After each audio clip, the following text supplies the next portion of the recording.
see. Okay.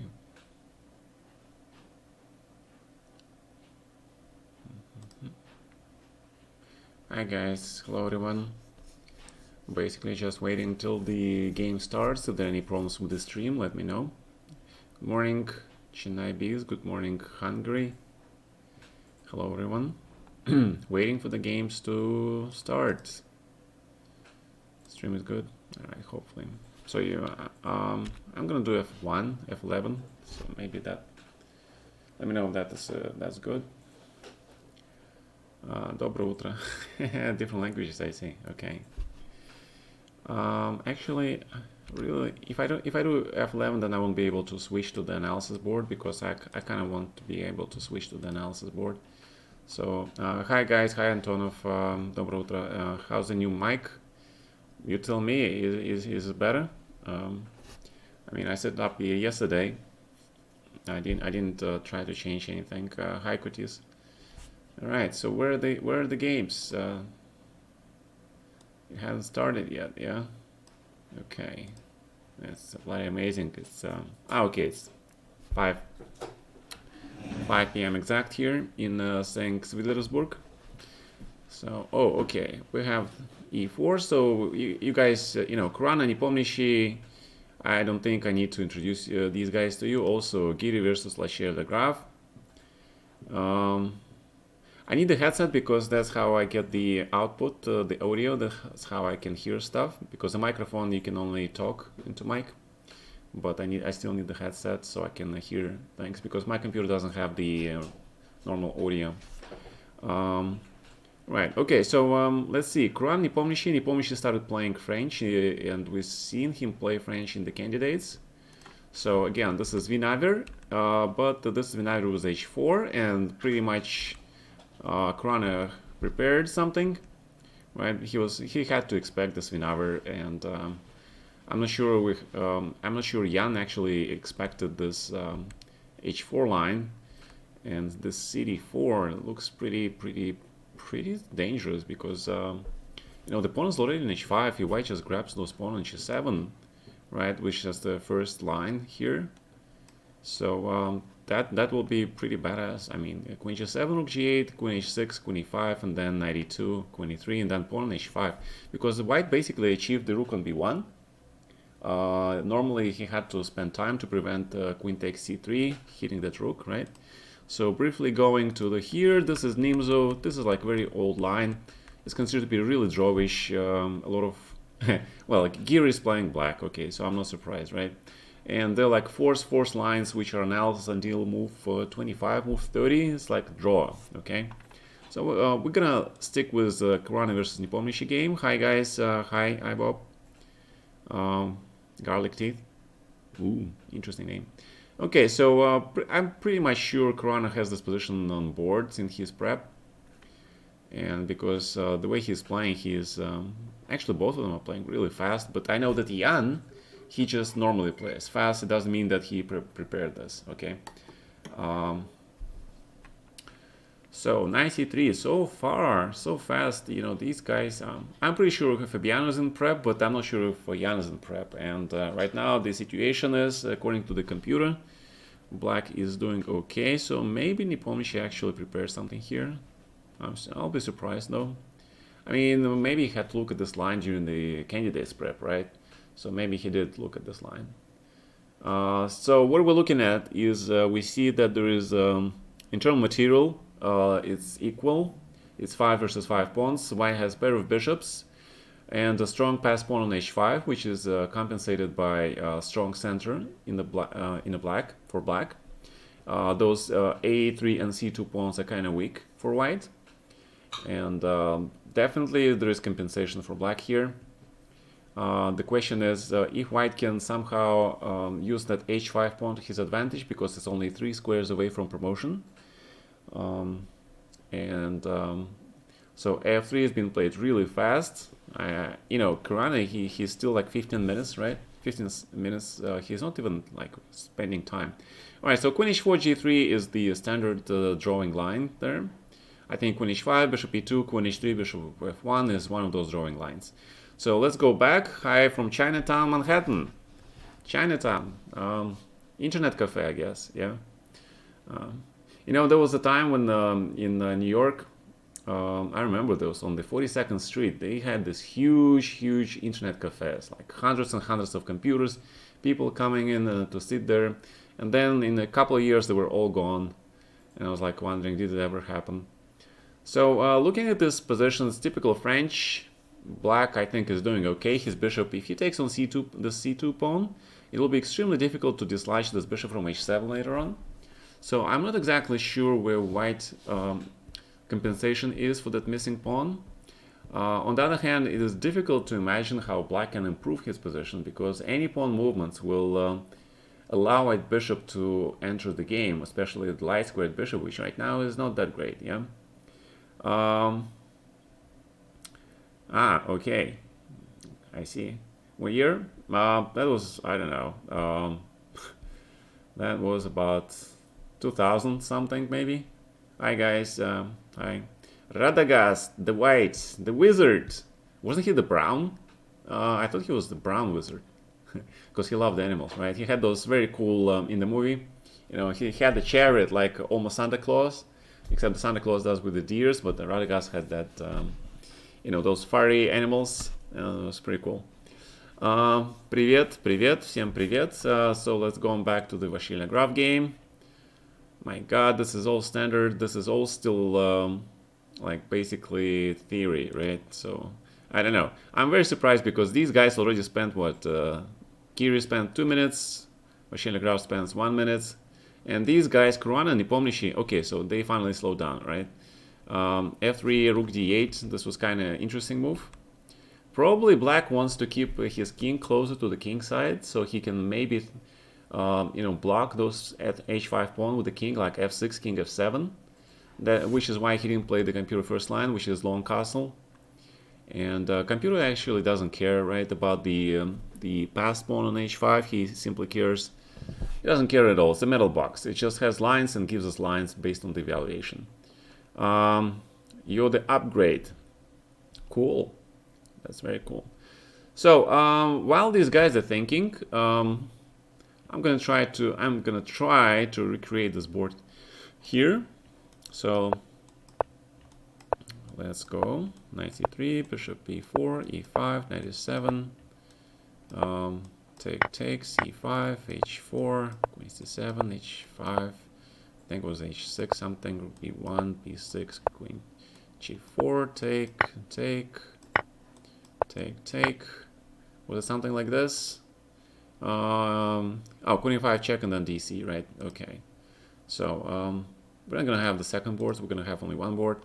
So queen check, knight e2, dc, queen e3, bishop e3. I think knight c6. Queen f4, of course, right? Queen f4, that makes more sense. Yeah, because you don't fall for that cheapo with d4, right? And you get the you can grab this pawn. So e5, bishop here, bishop f5, f3, and we'll have rook d8. And the computer evaluation is that white is slightly better because again, pair of bishops and very strong passed pawn on h5. So we're gonna keep on time. King f2, f6, bishop d3. King f2 is second line, as we see, is in the top 3 lines. Could you move your picture slightly left, please? Yes, of course, I understand. My picture is kind of in the way. Hope this is better. And let's see. So f6, bishop d3, king f7. f6 is top second line. Bishop d3 is not the top line because the computer likes to keep pair of bishops. And you see white blunders actually e4 here because he cannot recapture on e4. But if bishop moves, then it's e3 check and t4. Oh my god, look at these tactics, right? Look at these tactics, e4. And Jan, he plays king f7 here automatically, right? He misses this e4, e3 check, d4 winning the piece tactics. Guys, this is huge. This is huge. Instead, he plays very safe move, king f7. And after, okay, g4, e4 is possible again, but bishop d3, knight d4 is very human. You know, you sort of try to And here we go back here. This is all theory. This is still theory. Okay, so we're not going to pay attention to this game. And rook hc1. So basically, white is just banking on his protected h5 pawn, but I'm really surprised Jan misses. He does actually miss a lot of tactics. I guess it's kind of his weak point in the moment. I mean, I noticed in a lot of blitz games he played, like in the Title Tuesday tournament, he misses some tactics. That's a shame, really. Okay, so rook c8. Instead of rook c8, knight e6 makes sense because you want to play knight c5 and attack this d3 pawn, followed by d4 and knight d5. The second knight joins the game. But rook c8 is not bad. Right, fighting for the control over a single open file, which is the c file. So knight e6, these guys are playing fast. Oh my god, 13 minutes, 14 minutes, they already moved 24. They're way past theory point, and they're still playing so fast. Okay, rook ac8 is still theory, bishop f5. I thought that was... I looked at that line very briefly when I was studying with one of my students, and I was trying to help him with some Nimzo. So we looked at these lines, and so I looked at them, and they seem to be pretty exciting for a draw. Okay, so knight e6, correct, and now the computer says d4, which is kind of unusual. I mean, knight c5 with a threat, right? Because knight c5 threatening knight d3 fork, and rook c3 is met by d4. So white is forced actually to play d4 here. Or he can try to play knight g3. But then after knight c5, what's he gonna do? So he's thinking, while he's thinking, let's go here. So again, black misses e4. Instead he plays king f7, g4, bishop takes, pawn takes, knight d4. We see the evaluation going up for white because he has connected pawn chain here, rook c8, and knight e2. I kind of like this computer suggestion, bishop e3, knight b5, because the thing is, rook on b1 is not doing much, and this knight is going to sort of provoke black queenside pawns to, move from those positions. They're like rock solid, but once they start moving, then, bishop gets a lot of targets, and also knight jumps to d6, right? So knight on e2, the way Fabiano played knight e2 is very safe, but it's also slightly passive. And after knight e6, I kind of start to like black's position more. So we see that bishop e4 is interesting. The chess bomb computer actually showed d4 here, right, as the first line, but bishop b4 is the third line. And it's interesting that the stockfish is preferring actually, so it's d4 as well. So the idea behind d4 again is to prevent black pawn going to d4 himself, followed by knight c5 and hitting this d3 pawn, which will require huge resources. And if you play d4 yourself, obviously knight will not gonna take, because then you really get the king coming to e2 d3 at some point, and the structure, the double pawns are weak here. So black will probably have to take with the pawn because knight on e2 is bad. And then probably play knight f4 because this knight has no squares, so white needs to exchange some pieces to, reduce the load on the squares, on the space, and again, try to play this double pawns formation because these double pawns are weak, and white has pretty good chances. But white is not better here. One of the lines I was looking at was knight g3, and they're still thinking here, and in Vasily Graf game, it's really inching to close it through a draw. It's like opposite color bishops, right? And it's just draw. Rook d4, bishop d4 is draw. Very good job, Giri. You found your draw. Okay, and knight c3 back. So white understood that he really needs that knight on b5, right? So that's why he plays end of knight g3. Then we see that the computer shows this line f5 because the knight is unprotected and white cannot capture on f5, obviously, because that will activate the black rook with tremendous effect, winning the game for black. And if white plays g5 here, then f4, and king walks to g7 even. And these pawns are, and then knight f5, and white is just much worse. So maybe Fabiano is correct. So d4 was a pretty normal move. Knight c3 was played, right? And now black plays f5, which is actually first line. Why not knight c5 here? Because now you can play king e2, and f5 is met by knight b5. There is the threat of knight d6 check, and black is not in time, right?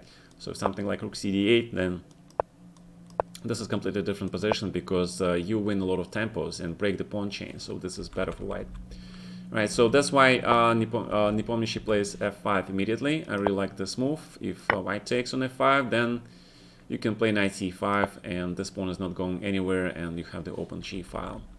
So f5 is good. I like this move. Okay, could you shots fired? Where? At Giri? No, but okay, black draw with black is absolutely fine. I have absolutely no. In this case, it was actually a compliment to Giri because he found a very nice equalizing line, and he demonstrates it to Vasily Graf. And having a white color in these games is a huge thing, right? Having you know, I mean, 0.34 is like really close to a draw. I mean, white. Okay, let's take a look at this game quickly. So it's opposite color bishop, but there is still rooks present, and white pawn structure is obviously better because black has kind of weak pawns on f7, h7. So theoretically, there is something for white to look forward to. So if he can play like king g2, f4, and put that rook on h1 and start hitting that pawn on h7, black might run into some slight problems, maybe. The computer defense on the first line, you see he immediately tries to activate his rook by playing bishop c3, rook d2, and immediately start to pin white forces to the protection of his pawns on the dark squares. And I think that's pretty smart, because if you allow white to play actually king g2, f4, king f3, rook h1, followed by bishop c2, black position might get really unpleasant. Okay. Well, they're still playing. I think, you know, Giri has now to think of a right way to, you know, black with the opposite colors bishops. You can just give up the pawn as long as you change the rooks, you know, and one pawn, even two pawns sometimes is not enough to win. So going back to this game, we see that after f5, white plays knight b5, forcing black to exchange. Now well, there is no other move except f takes g4. There's nothing to think about, right? There's nothing absolutely to think about, so just verifying probably if he loses a blunder or something. He is not. And white is, you can see, he is actually in a little sort of trouble because he's pawn on d3, and look at that tight control that black has in the center, right? These two nicely cover c7, c6 square, c5, you know, all those key squares. White rook has no plan to get anywhere. Rook g1. Rook g1 is very interesting, actually. All right, what about this rook g1? Rook g1. Okay, that's pretty interesting. If I play... okay, so that's why we have the this thing here, right? So knight b5, take, fg4. Rook g1 is actually a second line, which is why, you know, it made me pause, because it's not a bad move. I was thinking about taking on f3, which is you probably thinking about taking here, but I didn't see knight takes g8. I was thinking about, you know, king g8, which is automatic GM reaction, but knight g8 is a very strong computer move. And of course, now this knight takes away this g4 square, right, from the king, so it forces white to play something like h6, but by playing knight a7, I guess it's just equal. Although, knight d4 check, but still knight c8, b5, this is pretty much equal. So yeah, this is definitely equal. So that's how white actually can probably draw this game. I agree, white needs to exchange the rooks, because having the rooks on board is actually dangerous white. Because black's chances of penetrating with his rook are much higher. And you're correct, rook g1. Wow, very good. Chess with Steve. Great prediction. Here, what do we have here? Again, some sort of pawn exchange happened. Okay, rook d5. All right, rook d5 forcing the exchange of the weak f7 pawn. Rook e5 followed by... okay, this is actually becoming a draw again. Pawns f4, g3 are kind of better than h7, but black just plays h6 and puts the bishop on f6 sometimes, so it looks like a fortress to me. So okay, so let's go back here. So black has some possibilities here, actually. So after f takes g4, rook g1, what else can black do? I was thinking about g3 personally. So try to disconnect these two pawns and then indeed play rook h8. But as we can see here, Simple rook h3. Just not grabbing that pawn by keeping this h5 pawn for as long as necessary. So a6 probably has to be played. Black needs to, to do something about that threat. Knight d6 is a little bit risky. That knight is not going really back. King f6. This is a little bit risky. So probably knight is not going that way. Maybe just knight c3 and bring the knight back. Let's see what happens. Okay, we're behind. So they finally exchange. King f6, take, king f3. And we have moves fast coming in. Knight e4 check. You see the evaluation is starting to look pretty good for black. I wonder why is that. So king g3. I mean, Fabiano's down to 6 minutes. That's a 6-minute deficit. It might be actually a huge thing. If king g3, there is also knight f5 check sometime. Yeah. So let's see what happened here. So black takes gf, check, king f6, takes, knight t4, what happened? King f2, king f2 is actually, alright, king f2 is the first line, nice. Fabiano's very accurate in defense. So knight b3, or why is knight b3? I'm trying to figure out why is knight b3 so good. Personally, I would play something like king e6 and try to get this knight f6 and then force the pawn to h6 and then king goes to g6, but I don't know how this works, right? So knight e8. Knight f6 is just a draw. Well, the computer shows h6, which is a neat trick, but I don't know. I don't know if this is winning either, right? Because it looks like that pawn on h5 might be weak. Wait, black has an extra pawn. Oh my god, what I'm talking about, right? Extra pawn. Of course black is better. If black has an extra pawn, then he's just better. So king e6 was the human move, right? So black has an extra pawn. This is the reason why he is better here. I was like wondering. I thought it was material equality, but it is not. Black has an extra pawn. Wow. Okay, so black has something to fight for, actually here. And again, knight f6 looks interesting, but then there's this little trick with h6, right? So what happened? King e6, knight e8. We're looking at this position, right? Very thin advantage. Well, an extra pawn in the endgame is actually a huge thing. So I'm pretty sure Nepomniachtchi is thinking about knight f6, and he is checking this line. Probably king f5 or king f7. Probably king f7.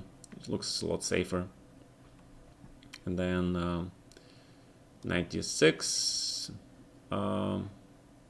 Yeah, this looks actually not that simple for white to play, because this pawn h6 becomes really weak, right? Really weak, and he's low on time.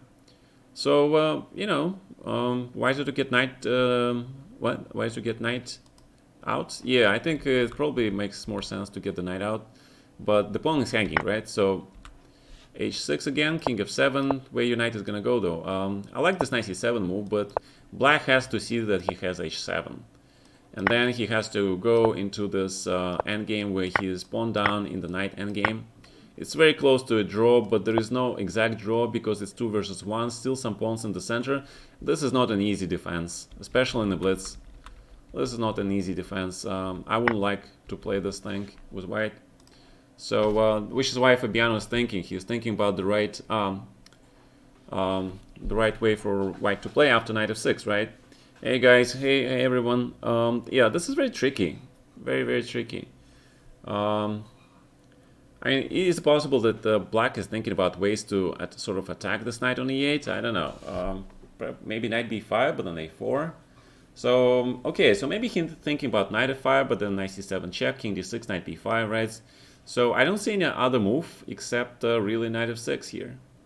I don't know why is he thinking. So we are slowly getting to that position where white is trying to push g4 and then g5, rook g8, g6 sort of thing. But it looks to me like really solid position for black. Looks like a draw still. Okay, so knight f6 has been played after some serious thinking, and this is the only natural way for black to play. So let's see what's Fabiano's response. I'm pretty sure he expected knight f6 as well. I mean, the top grandmasters, they know already what moves are coming from the opponents, so he plays h6, and now is the key moment, right? king f7 or I don't know, knight f5 maybe. So h6, very nice.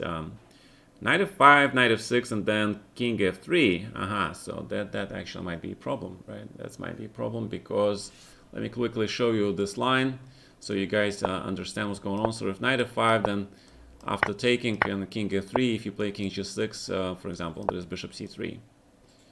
And black is forced to do something about the pawn, because if you play here, then you're actually worse, right? Because white grabs all these pawns. But if you play d4, that leaves the king leeway into this e4 square, right? Which is also a draw because, yeah, it's grab, grab, grab, grab, grab. You do a lot of pawn grabbing here. Okay, so knight f5 I don't like, and oh, knight f5 has been played. Come on, man.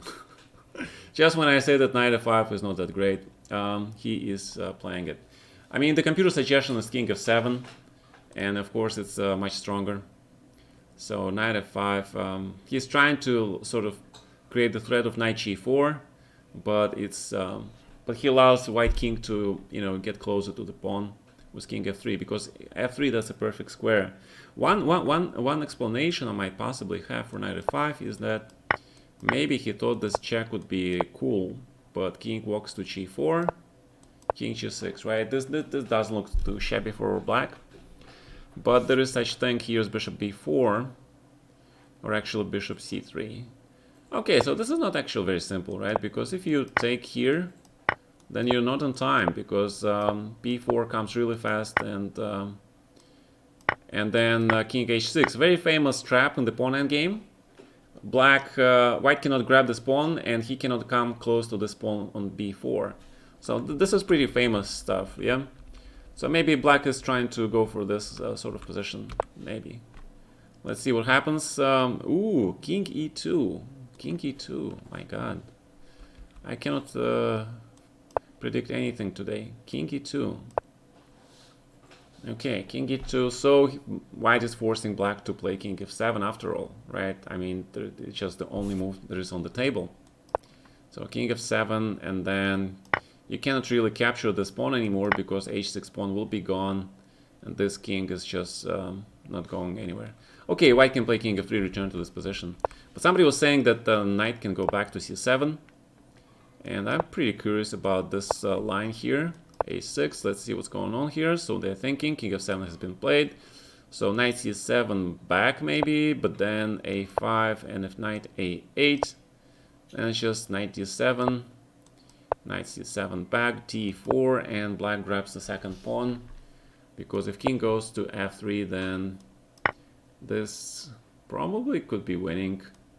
Because if you take here and play king e4, king g5, king d5, king f5, yeah, 2 extra pawns should be winning. It's just too much. So this is interesting stuff. The Vashelia graph here, we have again bishop, you know, controlling the big diagonal, nothing special. So king f7, and Fabiano is down to 3 minutes versus 9 minutes by Jan.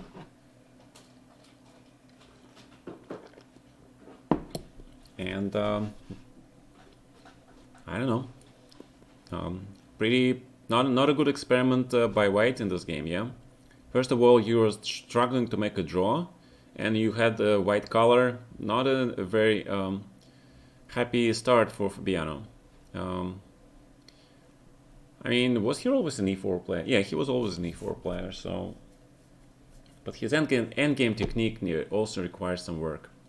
Yeah, so you guys tell Fabiano that his endgame requires some work. I remember a couple of years, maybe already. When was last time I played him? There was like.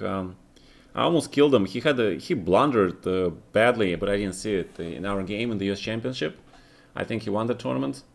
Not sure. And he blundered in the endgame. I was like really surprised because he was already like top 2-3 level player in the world. But the endgames he played was like, you know, could be improved. Somebody, you know, he needs to work on that. MVL played d4, but he played some variation that Giri used as white versus Fabi. Oh. Okay, so what's going on here? Rook d6, there's still slight pressure by white here, because black queenside pawns really don't move. So bishop goes on f6, so we are looking at exactly this setup that I was talking about. I'm pretty sure white is going to play king e4, king f5, and go for that g5 later, yeah? Very curious how black is going to react to that. So king e4, maybe bishop e7 and king f6. Yeah, that makes more sense now. But then bishop goes back, rook has to go first, so rook d1, right? Rook d1, king f6, bishop b3, because you need king f6 to prevent the g5 trick. So it's you know, Anish is going to be suffering for a little bit more here. So let's see what happened here. Knight actually moved to c7, king goes to g6, which was the main line that I think we looked here, right? So let's take a look at it again. King c7, so knight g6, knight c7, king g6, and we were looking at knight b5 now, right? Grindable in the rapid game. Yeah, those they were like famous examples, including Kramnik. What happened? Oh yeah, here. Including Kramnik, he actually killed some top guy in a very similar endgame. As long as you have rooks on board, white has chances to win this game.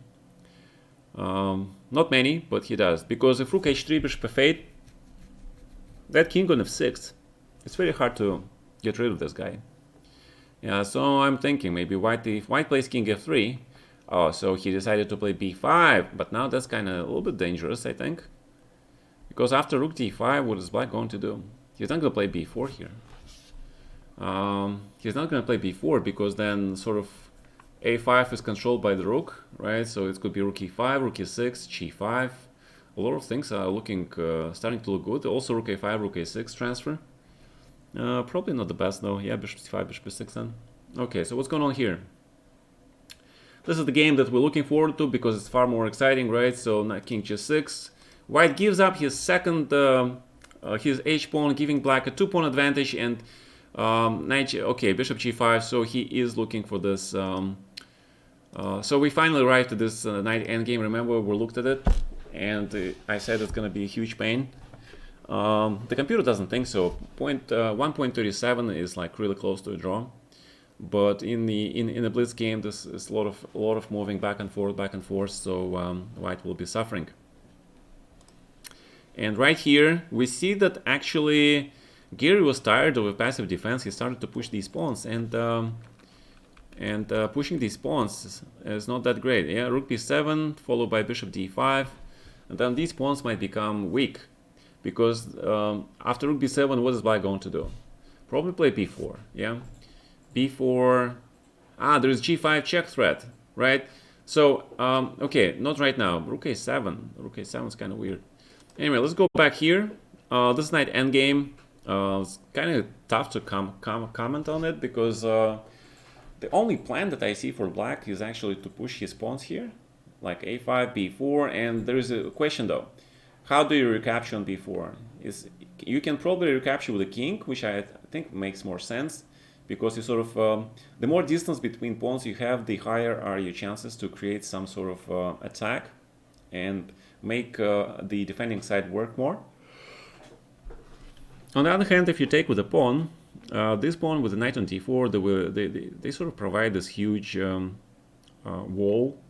So I don't know, he wants a5, a4 for counterplay.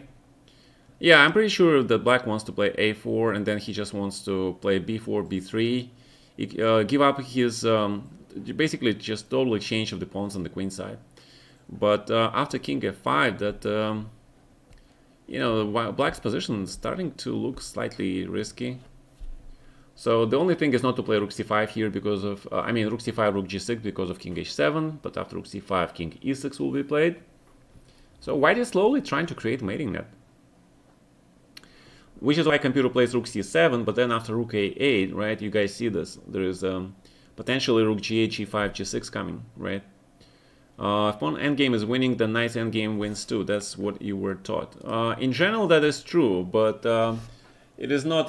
This is not a pawn endgame. The knights are knights, right? The knights are not even bishops. The knights are very tricky pieces. I don't think. I don't think this is winning, because the knight is just very tricky stuff. basically the idea is you want to trade your knight for these 2 pawns, then it's a draw. The question is how you're gonna achieve that. I don't know. 96 goes to c5, standard GM try, but 94 goes to c3, then king goes to e3 maybe. So white is just basically waiting with the king on d2 and waiting for black to move that pawn to b4, b3, so the king can go to c3, stop the pawn. And he's moving with his knight around, so as soon as black king walks to d4, he gets checked and pushed back. And this looks like more this looks like more and more like a draw here. d4 is actually a threat because now this pawn endgame with the pawns on a3, a5, b5 is very likely a draw with the kings on c5, c3. So black probably has to do something here. Can shuffle around. Yeah, he can shuffle, but you know, there's still such thing as the 50 move rule, right? At some point we'll have to start moving those pawns. And we're back to Geary position, right? Surprisingly, you know, Vasily Graf, he keeps creating these chances. I like the way he plays. I like the way he puts pressure on Geary. It's not an easy draw. Not an easy draw at all, you know? Compared to the position that was like here, right? It looks very drawish at all. Now this position, I think white has made a huge progress. So 96, you need more emotes. Yeah, I'm working on that, guys. I'm working on that. Should be soon, yeah. I would say like in a week maybe. I'll get new emotes. I actually hired someone on Fiverr, so so they will come up with some emotes. We gotta, you know, see what they come up with. All right, because the Fiverr guys are like, you know, they're really good and they probably the cheapest. You know, God forbid me for saying this word, but I think, you know, they provide very good service for a price. Okay, so what's going on here? Rook c7, very safe move. Rook protects the 7th rank. Looking at rook a8, makes sense, right? Rook a5, probably rook a5 is interesting, the second line, because the computer shows then a3, rook b5 with idea of rook c5, I guess. Rook b7, rook d5, king e6. Then rook d2, rook e7, king g6, f5. This might be a draw. Just to show you what you guys I'm talking about. Let's do the second board, right? Second board, and then we board editor, right? So we click how we get rid of all this clear board, right? So king f5, pawns a2, rook. Where was it? On a6, right? Bishop t5, and black has king g7, rook c7, pawns a4, b5, h6, and it's continue from here, right? Wait. Why? Wait. Analysis board. All right. Okay. Good. Raid. Thank you for raiding. Who raided me? Who is raiding me? Oh. All right. Mark, thank you for raiding. All right, so we're looking at this board. Let's check it out, right? If rook a5, then a3, take rook c5, and I was thinking about this line. And then, of course, rook d2. Or actually, I think it makes no sense, actually. It doesn't matter. It's probably the same thing. So check, king g6, f5, king g5, rook g7, king h4, f6. And this looks very drawish because if you play f7, then rook goes here, but if you play rook a7, then black has time to take this pawn, and then check, king f6 here, and h5, and white has no time to grab this pawn on h5 because that f7 pawn is hanging, right? So what happened in the game? So rook a5 has been played, very good. Great, thank you guys for joining. Thank you, Mark. Okay, so let's see. So we have the knight endgame. You see point 41. That's already that's a draw. That's just a draw, and I don't think Nepomniachtchi can make any progress here. Just I don't see any way for black to win this position. Period. I mean, the closest thing he can do is get the king to d4, knight to c5, while white king is on b2, and this is just not happening. So suddenly, and very surprisingly, Giri's game is way more interesting right now. So which is why we're gonna go back here, and the other way, instead of rook a5, we see that the computer suggests rook a8. And the idea is, for example, if black plays a3, then this is just losing because of this, right? I mean, it's clearly losing, because you have to give up the bishop, and then bishop still has, white still has the a2 pawn, so it's winning. So black has to play something here, and the computer suggests rook d7. And now bishop e6, I kind of like, although king e6 also looks good, right? Because if you play rook d7, now it's just rook g8, bishop c6. Yeah, this looks like unpleasant for black still, but okay, he can probably defend. So let's see what's going on here. We see a bunch of moves happening here. Rook a5. What happens? Rook a5, rook c5, and king e6. Yeah, rook c5 I didn't like, because this is rook a8. Yeah, this starts to look really dangerous for black. Okay, this really starts to look dangerous. This looks still a draw, because bishop on d5 is just so huge. It's this central bishop combined with the king and with the rook. White doubles between creating threats to black king and also to capturing these pawns on the queen side. And so also in addition, white can think about playing f5, rook a7 check at some point, right? So let's go back here for a second. Let's go to the analysis boards. So we saw rook a5 being played, rook c5, king e6, bishop d8, rook a8, and now we saw bishop h4. And already you guys see the evaluation. This looks really good for white, right? Rook a7 looks normal because black has no king g6, bishop e4 just mates, and black king is forced onto the 8th rank, which is really bad news for black. Note that this is very close to winning for white now, because the king in the endgame is the most powerful piece, right? Whereas in the opening and the middle game, king, you gotta keep him safe, right? But in the endgame, king is the king.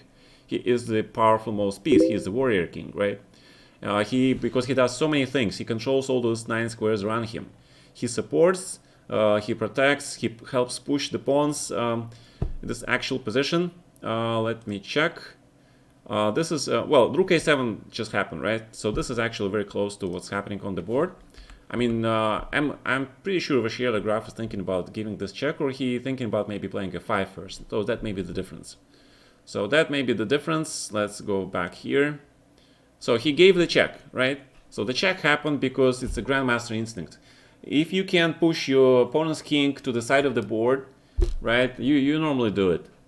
Because it's just very good because of general principles stratagem, right? So king h8 and then f5, f6 looks pretty dangerous, and I don't know, it's starting to look like a win for Vashier in an absolutely equal endgame. Wow. And Giri is down to almost 0. Okay, he has less than a minute on the clock. This is very unpleasant. Okay, so this is a draw, right? The knight endgame was a draw. Knight game was a draw.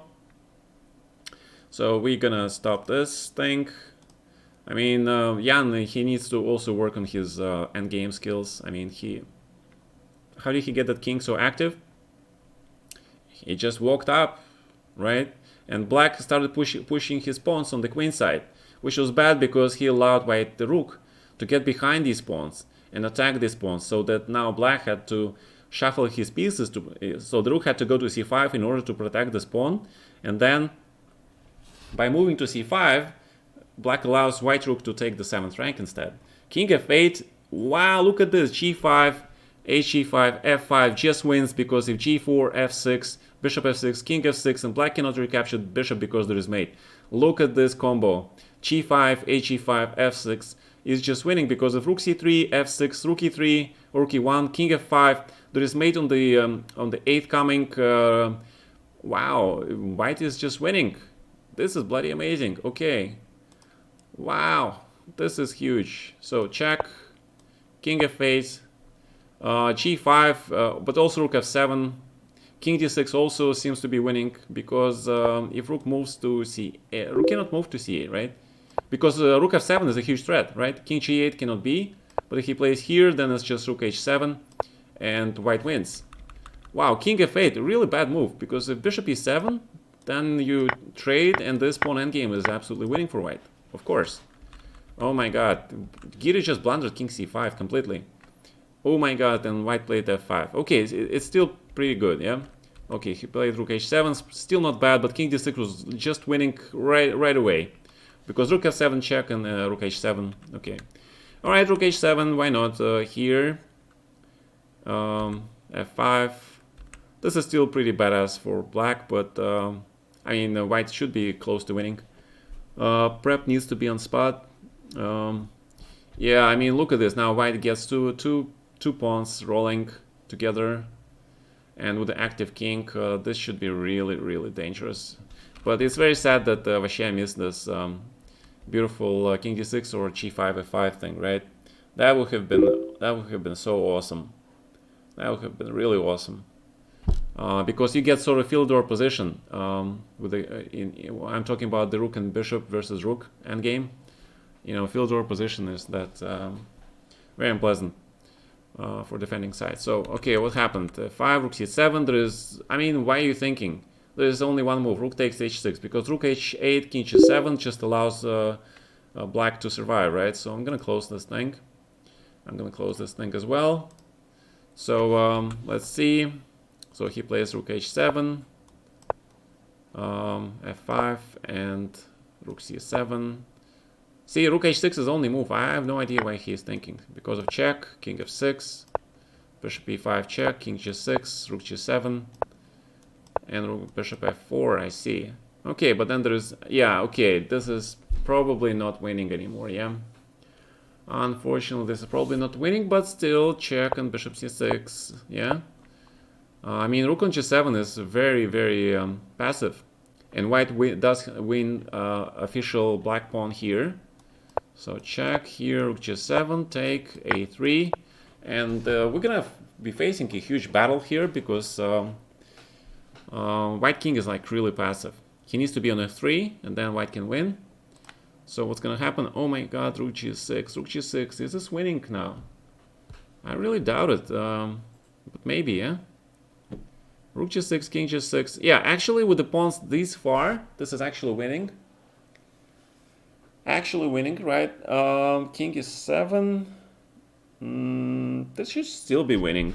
You can just exchange the rooks, right? I thought that white... I forgot that white can exchange rook because the pawns are too far advanced and textbook endgame combination. Yeah, they're playing rapid. Can I get pawn to f freely? Yeah, exactly. Just king g6, g5, f6, king f5, g6. The bishop has to be on h6, right? And then king walks to h5, kicks this bishop s, and then g7, g8, right? So this is clearly winning for white. Yeah, this is clearly winning. Bishop c6, what are you doing? I mean, he is probably still winning this, yeah, because I don't think black can stop this even here, but why give chance, right? If black plays, like, if he managed to put the king on g7, bishop on d8 is just draw. However, he probably can't. Right? So bishop has to go to d4, then king g6, king f8, f6, and then g5. Still winning. Yes, it's still winning. Yeah, the a pawn is now not necessary. But it helps, because also we get the right corner, right? So yeah, so Giri resigned. Wow, what a performance by Vasily Graf. What a technical performance. This was a great game. Absolutely loved it. Absolutely amazing technical endgames. I'm an endgame lover. Yes, so I love these endgames. Amazing. Opposite colored bishops, the presence of the rooks, equal material, probably very close to equal position, and Giri couldn't. Well, you know, I think his mistake was playing b5. You see, the evaluation immediately jumped, right? I mean, this b6 pawn is there, like, you know, it's taking away some squares. So black needs to come up with the right plan. Bishop c5, rook e7, king g7 looks really good, because then rook e3 is always a check, right? So I thought bishop c5, rook e7, king g7 was probably just the best defensive posture for black, and should not be worried about the rook infiltration then. So this was a very cool game. So let's go to the second and let's prepare. So Nepomniachtchi is a draw, and Vachier is leading with the 1 point, which is in a 4-game match. Is a huge thing. So interesting, right? All right, so let's clear this, and let's clear this. Let's make a new analysis board, right? All right, so let's go. Small break, I guess. Couple of minutes break, I think they have. So what was black mistake? Black mistake was playing b5 and not finding the correct defense in that rook and bishop endgame. Right, so you saw bishop c5, rook e7, but it's not easy. I mean, this is 10-minute break, great. So yeah, and it was very instructive the way white really capitalized on black mistakes, right? He like sort of at the start improved his rook, then started hitting that b5 pawn, invited the rook to go to c5, then immediately king e6, rook a7, just sort of pushed black king to the side of the board where he got really close to being mated. Yeah.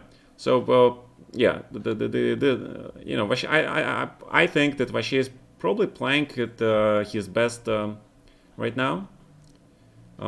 He was also very strong in the candidates, and this might be his lucky year. Yeah, so let's hope so, because he was a very strong one of the top players in a long time. Then he kind of a little bit slacked back for a period of time, but now he is like proving with vengeance that he is still very, very good. Yeah, he looks like he is in shape. And since the FIDE probably is going to continue that candidates tournament with the current stats, right? I think they should just start anew with Rajabov, but okay, nobody's gonna listen. And again, many different opinions. But you know, leaving a tournament the way it is right now, with those the people who are playing at the bottom, they have nothing to play for, right? So they're probably not gonna waste all those $50,000, $100,000 in preparation with your teams in seconds, because realistically, they're not gonna come back, right? Because there's only like 7 games left, and in those 7 games, there is no way for them to get from -2 to +5, right? There is no way for them to win all the 7 games.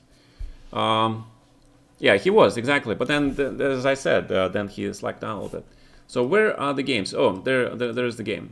So we see Fabiano playing again his bishop c5, which we have seen this bishop c5 yesterday's game in Magnus. He was playing black versus Hikaru, and we have seen the rook b8 95 plan. But right now what we see is standard archangel, right, with bishop on b7. I have no idea. I don't follow the names of the guys, the names of the variations. The only variations that I follow are like London and Chebarenko. That's it. Yurtaev, I know Yurtaev. I actually played in the same tournament as Yurtaev when I was a kid, when I was like 12. We played in the Russian, it was some tournament in Siberia. You know, it was a qualifier for the next qualifier, which would be a qualifier for the another qualifier. So, and Yurtaev played there, and he was winning the tournament. I think he was at least, I think he shared like first place or something. So, Chelyabinsk, no, it wasn't Chelyabinsk, it was Barnaul, I think. It was Barnaul, it was, oh my god, okay, let's not go there. It's like really all the way in Siberia. Okay, so knight a3. Again, Fabiano was really well prepared in the opening in the last game, right? But then I think something happened the end game. He wasted a lot of time by playing knight e2, knight c3, and 2 tempos is enough. 2 tempos is enough. If he played knight b5 immediately instead, you know, then he would be better. But he didn't, and he got worse. He was very lucky to survive that position. And Vasily Graf, Giri, something is going on here. Something is going on. So we see players banging out the prep. Nepomniachtchi time is somehow completely screwed up, right? So I don't know. So let's check the main line. I mean main site. What's going on there? Because ChessBomb is not translating correctly. So let's see. Magnus Carlsen Invitational. Top players. And we're looking at the at this game, right? Nope. There's no translation here as well. Bunch of moves here, but no translation there. All right, so okay, I guess we're gonna be stuck with this. Okay, so there are a bunch of comments on the chess bomb. I love chess bomb. You know, sometimes I just if I want to check out quick tournaments, current live rounds, sometimes I go to the chess bomb and just, you know, you can do a search, like for example here. Like you can look at the Nepomniachtchi, right? Click on his name, then you get to see all the games he played recently. So that's pretty helpful. Okay, my wife actually taught me that. I didn't know, but you know, it's good that, you know. Okay, the games don't start at the same time. Ah, I see. Okay. If you ever played Chelyabinsk creations of Sicilian, Chelyabinsk, what is Chelyabinsk creation? What is Chelyabinsk? I know Sveshnikov. I mean, they're not the one the same, right? Are they? Oh, it's 10 minutes after the previous game. Oh, I see. Okay, so right, and there's the game that. Right. Okay, I understand. Okay, so 93, Queen A5, standard Archangel. This pawn chain C2, D3, E4 is aimed at closing Black's bishop on B7, and traditionally White wants to attack this pawn on B5. So 93 is actually sort of like, you know, hey, you can take me, right? Because if bishop takes on A3, then of course the White's gonna take at F6 and then ruin completely that structure. And this is still Spanish game, so White wants to sort of combine his strategic presence in the center together with the attack on the king side. So let's see, bishop d5, very interesting. But the computer likes bishop f6 followed by c3. And there is a disagreement among the grandmasters about how to evaluate this position. I would say that the pair of bishops is actually stronger than White's presence of knights, even though it's a semi-close position. So bishop d5, I don't really like this move. You really want to play bishop d5 if you're really sure you're gonna win some material, because you're wasting time, and that bishop on d5 is gonna be attacked at some point. So d6 makes perfect sense. c4, and this is really tricky move because White wins his own pawn structure here willingly. Now his b2 pawn becomes kind of weak. So let's see what's going on. He does win time to push this knight to e3. Based on the speed, I would say that Nepomniachtchi either analyzed his position well or he just bluffing.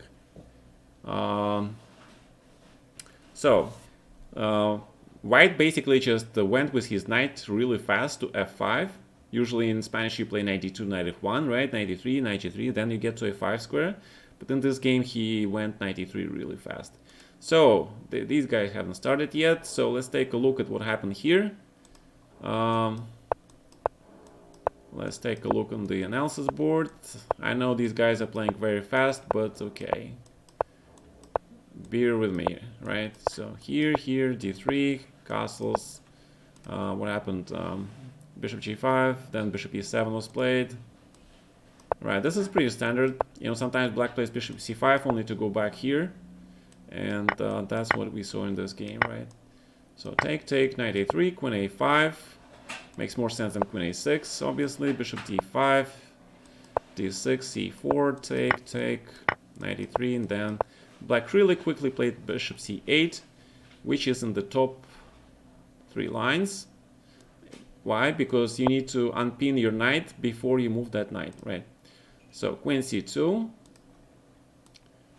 and we can see that the computer evaluates this position already as pretty good for black. Yeah, he always does. I agree. Yeah, Nepo always plays fast. Did these guys start yet? No, they did not start. Okay. Whoa, that was really fast. Oh, bishop f6 was played first, right? Okay, I apologize. Right, because if knight d5 would be the thing, right? So queen c2, he's trying to get this pawn on c7. Bishop d7 first line. And now Nepo is thinking, because if rook c1, then obviously knight b4. And you cannot capture here because of knight d5 and rook c8, which is probably a draw. Yeah, but you have to give up the queen. So you don't want to do that. And otherwise, white is just slightly worse with the pawn chain he has and that weak pawn on b2. So no rook c1, so that's why the computer suggests taking here first.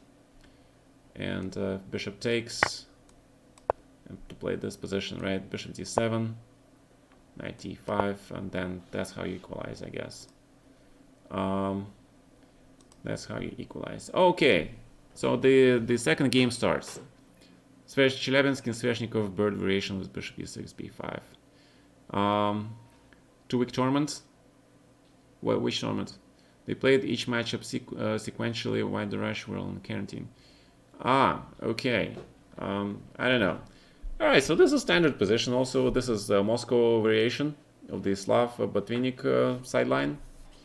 95. This got to be some prep. I think Giri is showing some prep here. I haven't seen knight e5 before, I think. Maybe, which is the reason why black usually plays knight d7 here first instead of g6. I think knight d7 usually they play, not g6 immediately, but okay, maybe I'm wrong. I had something like this game against Kramnik back in '93. We played a lot of games. We were discussing a lot of Moscow variation in our matches. But that's like 20 years ago, right? So, 95 looks like lower rated move, no? Why? I like 94 because black pawn is on h6. 95 actually becomes very good because black cannot play f6 anymore because of that weakness on g6. So in order to play f6, black will have to play g5, but that opens his king. So I'm thinking maybe not queen c2 though. Yeah, the computer likes g3. I like queen c2 though. I think this is all analysis. Basically, white just wants to castle alongside and start this h4, g4, g5 pawn push, because if black takes on e5, basically any pawn takes, probably f takes pawn, and you get sort of, in London system, e5 square is like the most basic square for white. I usually put some piece there, and then based on that square you can start your attack. Even though the center is not completely declared, static, right? There's some possibilities for black to open the structure. Yeah, so yeah, exactly as I speaking, right? So c5, black immediately tries to break open the center and to stop the potential attack on his king. And also, if you have two bishops, you really want to open up the position, which is the reason to play c5 move. I really like it. I really like the timing as well. I think it's just perfect timing for black to play this move.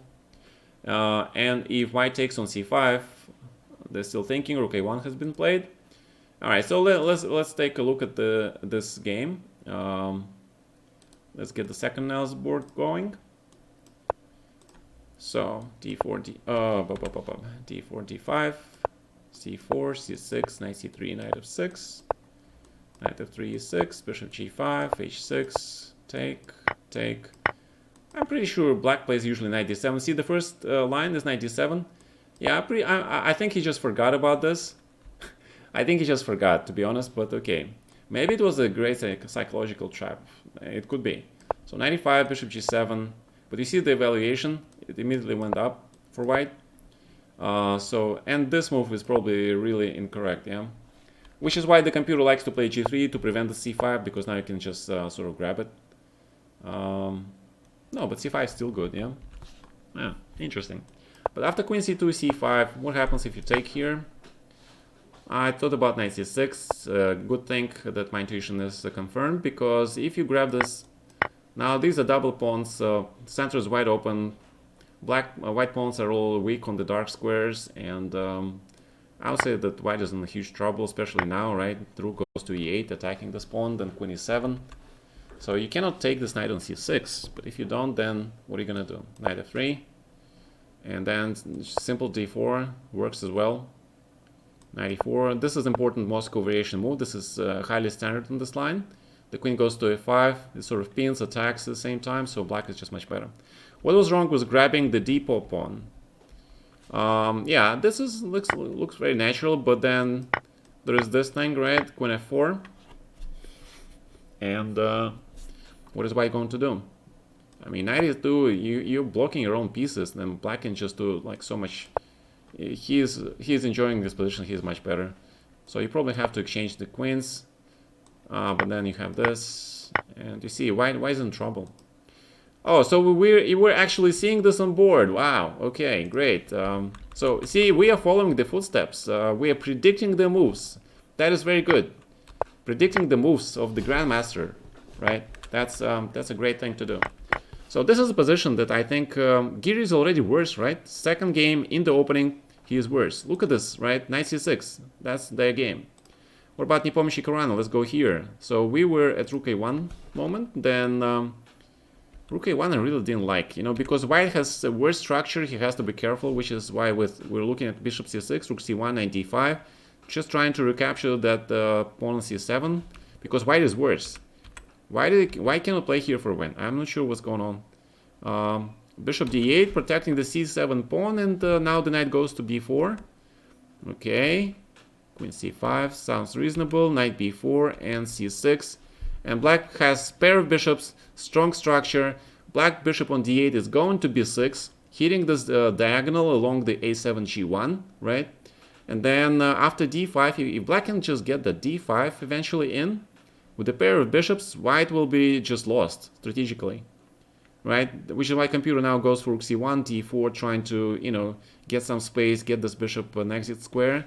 So this has been played, d4, take, knight takes, but now we're having sort of King's Indian structure, but black pawns are connected, they take away so many great squares in the center. Bishop g5, I really like bishop g5, pinning this knight to prevent that knight f5 trick, because bishop takes knight f5, bishop c1, and there is no mate. Bishop f6 is not probably that accurate. I really like bishop g5, really like bishop g5 more. So c5, so typical, wondering what Giri mixed up there. Yeah, I don't know. The black, you see the evaluation. Black is like after 12 moves in this opening, he's already better. Like, oh my god. This is definitely not prep by white. So it was a bluff, and because I think Giri is not really a poker type of player to me. I don't think he can bluff well.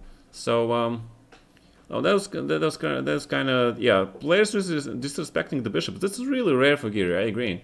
So bishop d3 and d4 has to be played, because Oh, I see what he's trying to do. He's trying to force black to play d4.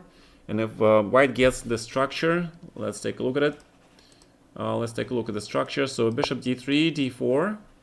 I probably personally, I'll think about playing queen e7, trying to keep this pawn on d5, and sort of go for this e5 sort of structure. But then, okay, it's not to everybody's taste here. Yeah. Right now, bishop d7. So maybe not take on d5, maybe castle first, but then you have this, right? And then you play f5, and then black is really better. So I don't know. I think queen e7 makes more sense, but d4 also makes sense, because basically you're hitting this pawn on e3, and if you take, then queen takes d4, and you cannot castle. So you gotta play this move.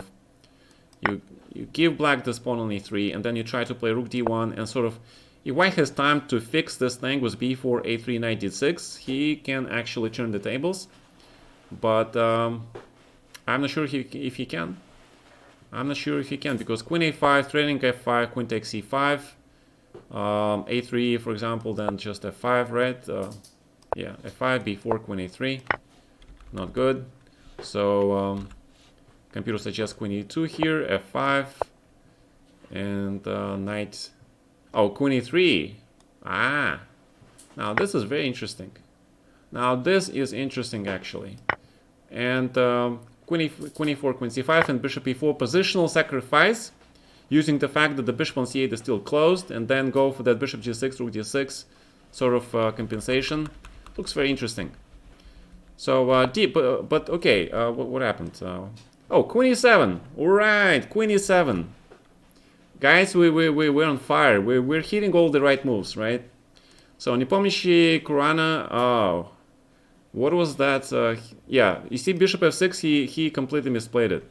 If he played bishop g5, black is better, but he not accurate enough. Not accurate, dude. I'm surprised, Fabiano. You're supposed to be very accurate, but okay, he's very strong in the classical chess where he has time to think, but in the rapids, he's a Achilles point, right? I mean, That's why he lost to Magnus in the World Championship match. You guys, remember the tie breaks? It was just such one-way street fight. Magnus easily beat him like 3-0, right? And he held his title strictly because of those rapids. And Fabiano's, you know, his strength in rapids and blitz is like such huge difference compared to his classical chess. It's like unbelievable. It's like very rare in the top players to have such a huge difference. Usually, top players, they play identically strong in all three types of games, but Fabiano is really struggling, and this shows here. Bishop f6 is not accurate. Bishop has to be on g5, because now, okay, queen d2, and black had to play, yeah, c5 is just, you know, maybe it makes sense, but it gives, it fixes your structure. It gives the white this d5 square. I think white is just practically just much better now. See that knight g4, queen f4. I think Jan sees all this stuff, you know. It's just the attack sort of falls by itself, especially with the bishop on c4, hitting that sweet f7 target pawn, right? Wow, unbelievable. Okay, so what happened here? Knight a4, e5, and white takes on e5, correct, takes. Queen, see the evaluation, black is just winning here. So, material equality, pawn equality, the knight is on the rim, black has a very strong pair of bishops. What's going on? Knight g4 has been found, Fabiano is under fire. He has to play bishop e7, he cannot allow white to take on f6 and ruin that pawn structure. And if queen e7, then queen takes d6. Oh, he does allow it. Oh my god, are you serious? Are you really going for this? Wow. Knight f6, queen h... Ah, okay, so he probably didn't see rook e1, right? That is really a tough move to see, though. Yeah, it's not so simple. And now queen h6. Of course, queen d6 is just a draw. It's an unpleasant draw, but it's still a draw. Knight h2 is iffy. But queen... Okay, queen f4. Queen f4 now is the grandmaster move. I expect queen f4 because it prevents d5, okay? Yeah, perfect. It prevents d5. It forces black to exchange this bishop. I think queen f4 was missed by Fabiano because otherwise he would just play bishop e7, queen f4, rook f8 and go for this position, but it's very passive. It's really annoying. So queen f4, bishop f3 has to be played, gf takes f3, and then black king is under fire. Oh my god. Okay, bishop e6. Computer suggests taking on c4 first to play bishop f5, and then black gets superior endgame. I actually agree with the computer here. But bishop e6 is not that bad. You know, black still gets that bishop on d5. He is at least, almost guarantees himself at least a draw. So not much to see here. But queen f4. Let's check out this position, right? Bishop f3. If queen f3, then d5 is a draw. So bishop f3, gf3 to opens the g file. Exactly, that's the whole point, because black king has nowhere to go. If he goes to the e file, then rook e1 check. So let's quickly take a look at the board here. It's like, what happened here? Here, rook a1, right? And then there was rook b8, b3, bishop here, queen c5. What was happening here? Then some kind of queen d1, I think. Knight b4, queen here, d4, take, but I'm missing the move here somewhere, right? What am I missing? B3, bishop d8, bishop c4. Oh, h3. Okay, I missed h3. Okay, I'm sorry, I missed h3. My bad. H3. I missed this. Bishop c4, queen c5. I missed h3. You know, aloofed. Important stuff. This is important stuff, so it is important. So as I was saying, black had to play bishop g5 here, and then there is no more knight f5, right? No more knight f3. Black is just slightly better. Bishop f6, knight f3, and knight on b4 is now not well placed at all. So c5 happened. Rook d1 and knight g4, take. And you guys see this crazy line with queen h6, but okay, queen f4. Ooh, he kept his bishop. Oh my god, he kept his bishop. He just... Oh my god, Fabiano, what are you doing? What are you doing, man? This is bad. I mean, knight h4 is just winning because what? Why is it winning? What am I missing? Ah, because rook d6. And now just grab and rook e6 and queen d8. Because if queen f8, then queen c7, rook e7, rook h7 mate, right? So queen d8 has to be played, but then queen e4, and again rook goes to e7. That knight on b4 is outside of the defense, and white's 3 pieces open, hammer that king open, white wins the game. My god, bishop g6, oh my god. Okay, he had to take this and play something like this, yeah. This had to be played. And then if check, for example, then king h7. I mean, black is suffering, but he can probably survive. But the bishop g6, that's just crazy. Rook d6, mistake, right? Huge mistake. Knight h4, wins immediately. Rook d6, rook b6, and now the game is starting anew. Basically, you know, at the cost of the pawn, black survives the attack. He's going to the endgame. Very good chances to draw, right? Knight h4, guys, come on, don't play automatic moves. One of the deadly 3 scenes in chess, making automatic moves. Knight h4, threatening knight g6, king g7, then rook d6, right? Because rook b6, queen f6 check. So maybe if knight h4, maybe he was thinking about king h7, but then still, you have this and knight f5. Because now you have check. Okay, that's really hard to see. You see how beautifully the computer does all this geometry? It's beautiful, yeah? I mean, if king g7, then you just attack this pawn with a check. Yeah, the bishop on c4, and look at that knight on b4. It's just completely outside of the game. It's just completely. So rook d6 was played, rook b6. And now white just is hasty. That's Nepomniachtchi's biggest thing. You know, sometimes he just makes a move without thinking. He thinks he's right, and then he blunders something, right? Remember how he blundered to Artemiev that he had a piece up in an absolutely winning position in the endgame, and he walked with his king into the mating net, and then he realized what he's done. And he went like, "Damn." So what's going on? Also, what happened in the Kyrgyz game? Okay. You know, Nepomniachtchi Kurana game is much more interesting, right? So we are going to the end game, and in the end game, of course, Fabiano has huge chances to make a draw.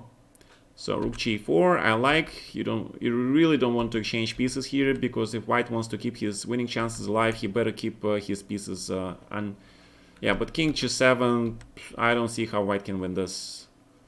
I just don't see it. Yeah. Nepomniachtchi just in one move he missed a chance to win the game, right? Incredible. So bishop c4. I kind of like computer suggestion bishop c4, rook e8 to make sure that white doesn't have that rook ae1, and then rook goes to e4, and basically that bishop on g7 is going to be dominating white's knight on a4. As soon as white's going to play knight c3, it's going to be bishop trade, forcing the double of the pawns and superior structure for black. But if white doesn't play knight c3, there is a good idea for black to play sometimes bishop e5 and start poking the weaknesses. Exactly like in the parallel game here, right? We saw in this position how black knight here, right, was stuck on b4 with the bishop on c4 doing a lot of attacking stuff with the knight on the rim. So this is very similar here, right? Knight is stuck on the rim, and black might play bishop e5 and attack the king side here. Alright, this 3 scenes of chess. Alright, the dreaded insta move played of the nervous fingers. Yes, the 3 major scenes of chess. 1, making automatic moves. 2, not understanding your opponent moves. 3, starting an attack without development. Those are 3 basics. There are much more, but these are 3 most basic. Deadly scenes. They're deadly. Deadly chess scenes, because they cost you the game. Your king is gonna get kaput, killed, nada, doesn't, right? So that's why it's deadly, because your king dies. All right. So what's going on here? This is analysis board. Okay, Nepomniachtchi Caruana, and the end game, I think Fabiano survives. So that's great news for Fabiano's fans. He's getting another shot. H5, good. Rook F4. And then Rook C6. Yeah, they're still gonna play it. They're still gonna play it, but I think in the end, just like the last game, remember when the last game Jan also had extra pawn? And in the night game, right? And he couldn't win. So this is gonna be like a repetition of that, I think. And since Jan missed his chances in 2 games, it would be only fair that Fabiano actually get his chance and find it and convert it. Usually that's how justice works in chess. If you don't score the goal, you get scored. Yeah, they put the goal into your they score. So that's what's gonna happen in this match. That's what I think. So simple rook a8, also not bad. The idea is the rook is going to d2. I'm not sure about this rook e1 move here. It's again a very automatic move, but I'm not sure about this one. But okay. Queen g5, rook is going to d2. Yeah, all sports, I agree. Greed, envy, and gluttony. Dude, you're on the wrong channel. This is chess channel. We're talking about chess sins. All right. So rook e2. Why is rook e2 so bad? Why would be rook e2 so bad? Yeah. Okay. Asking the professional. The professional. Queen e7, knight a4, e5, take, queen, queen, bishop e6, take, here, rook a d8, rook e1, queen g5, first line. What about rook e2 now? Yeah. Ah, queen h4. Ooh, or I actually like this more. I like this with the tempo, yeah.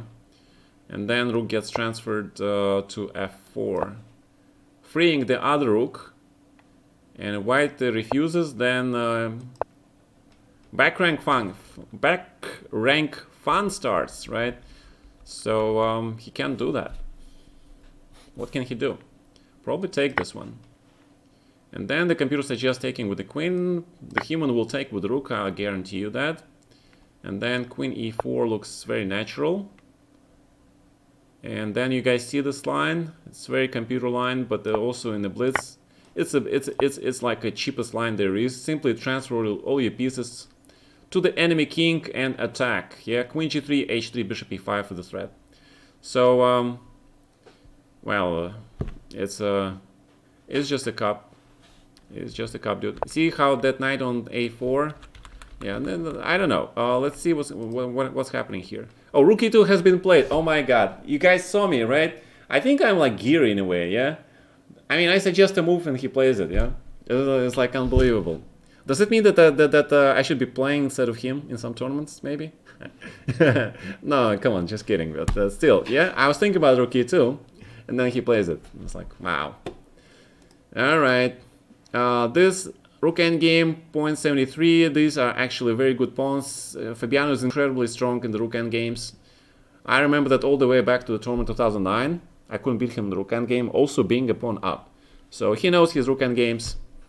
So this is going to be a draw. Probably check on c3 first, then take on g4. And then king f5. I don't know, king h5. I think it's a draw. No. Come on. Come on. I would vote for somebody, you know, somebody cool, young, and like Firuza. You know, if Firuza would get the spot on the candidates, I think the entire world will simply applaud Fira.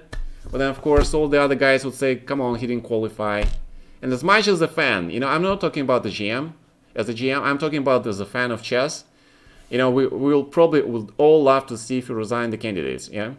How many of you guys would raise your hand and say that you want Firuza in the candidates? Right. So, no, I'm only 5-time. 5-time plus 1 time was in 91 with that episode with Benjamin, so, yeah. Okay, 4.5 time. No. I'm a commentator. I would love to comment on the candidates, though, guys. I would love to be a commentator, you know, and then we're gonna guess all their moves together with you guys. It would be awesome. So, what's going on here? So he went for this line, and now rook h4, right?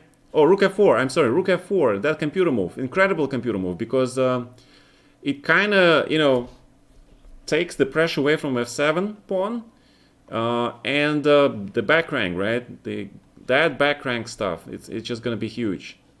So the only problem I see here, let's check it out.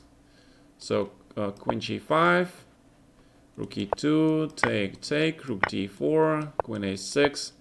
So rook f4 is the first line.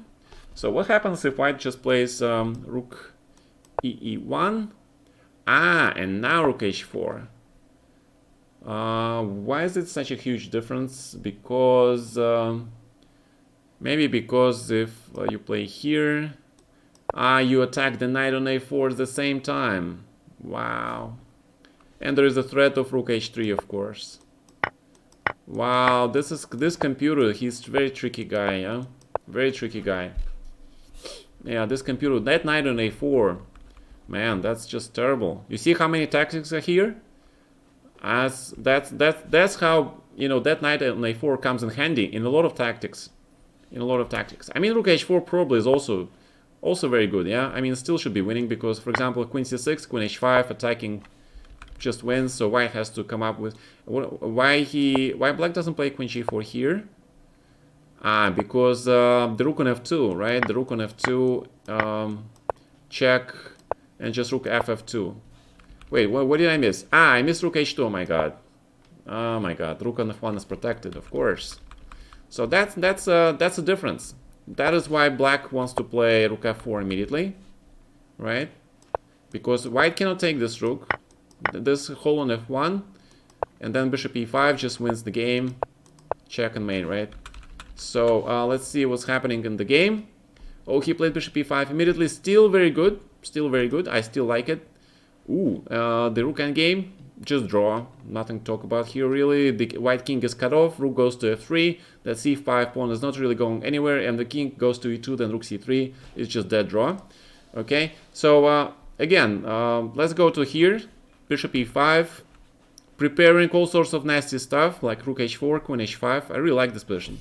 Yeah, I think Vachier is gonna score second victory here. I'm supposed to be neutral, but I'm actually rooting for Vachier Graf. First of all, he's French. Second of all, he's a very cool dude, right? And third of all, you know, the way he just outplayed Geary in the first game, kudos, man. That was great stuff. Great stuff. So I trust MFL. I trust this guy. So after bishop e5, I think black is just winning. I mean, g3. There is no way white can protect his king. I don't see any way how he can protect his king here. These guys had agreed on the draw yet? No, they're still playing. So, queen h5, rook h4, huge stress, right? What is white going to do? g3, you can see this line. If he plays g3, then queen h5, the threat is bishop takes g3. And if rook g2, then most likely, what's gonna happen? Ooh. So let's try to figure this out. g3, if bishop g3, then probably rook g2, right? So queen h5, rook g2, and then what? Could it be just rook d1? Yeah, just to keep that rook tied up. Could it be? All right. Computer, you're supposed to be good in this stuff. So let's see what the computer says. Bishop e5. G3 is the first line, right? And if bishop g3, then rook g2, right? Rook g2, rook h4, queen c6. So queen h5 is somehow it's very strong. Why? Because, yeah, okay, so rook d1 is indeed, as we mentioned, rook d1 is very strong. White is prevented from taking on c6. King g1 is no-no. And if something like knight c3, then black just... right, that is his plan. He just plays rook fd8, and the threat is rook f1. Second rook goes here. And the white plays something like rook f2. Then it's rook d2, right? It's mate. Alright, so that's how black wins. And if white doesn't protect his pawn on g3, then what's he gonna do? Can he play king g2? No, because there is rook a4. That is actual threat, right? So I don't know. Rook g2, come on, you can find rook d1, dude. I believe in you. Rook d1, you can find it. Rook d, yes, rook d1, very good. Very, very strong play by Vasily Graf. Very strong play. g4 is the only move. g4, and then black's bishop on e5 becomes a monster right after g4, because there is just direct line of sight on white king. Direct line of sight, yeah. But g4 has to be played. Oh, he plays queen c4. Queen c4. Oh, he misses queen f3. Oh my god, he missed queen f3. Oh my god, queen f3 just wins the game right away. Immediately wins the game. My god, is he gonna find queen f3? Is he gonna find this queen f3? Because, you know, king g1, bishop d4, check wins, right? And there is no rook g1, and it just wins the game in one move. Oh my god. Yes, yes, he found it. He found it, guys. It's a fantastic performance by black. Fantastic attacking performance. I didn't, you know, I didn't consider Vasily as the attacking player, but seeing the way he attacks is like, wow. He is amazing in this game. It is just perfect game, perfect attack by black here.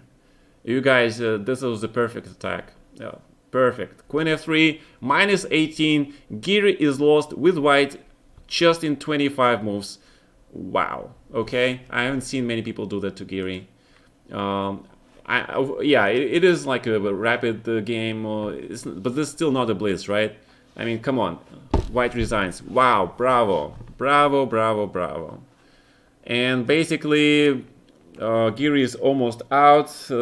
He needs 2 wins now to, you know, get back in the match, but there is no way. I mean, the way Vasily is playing right now, he should be playing Magnus. He should be playing Magnus right now. Although I am rooting for Jan also, unfortunately, guys. You know, as much as I'm American, you know, I like Jan style of chess. I just like his chess more than Fabiano's. I respect Fabiano hugely, you know, great deal, but I just like Jan's chess because he is such a fun player. Okay, and he has that really cool ponytail, you know, and he's very emotional. You know, sometimes when I look at Fabiano, I see like you know, this i25 i100 processor, you know, in his head, and he's just you know, shooting off the lines, very accurate, strong lines. But then Nepo, he's very, very expressive dude. And in terms of you know, commentating, it's much easier to root for the guys who's expressing the emotional human side. You know what I'm talking about? All right. Okay, king g3 f4, I guess. Is the fat lady singing today? I hope she does. Okay. Not 2500. I'm talking about i100. Not, you know, the strongest processors are like what, i9, i11 maybe. Yeah, my computer is i5, right? Like very old.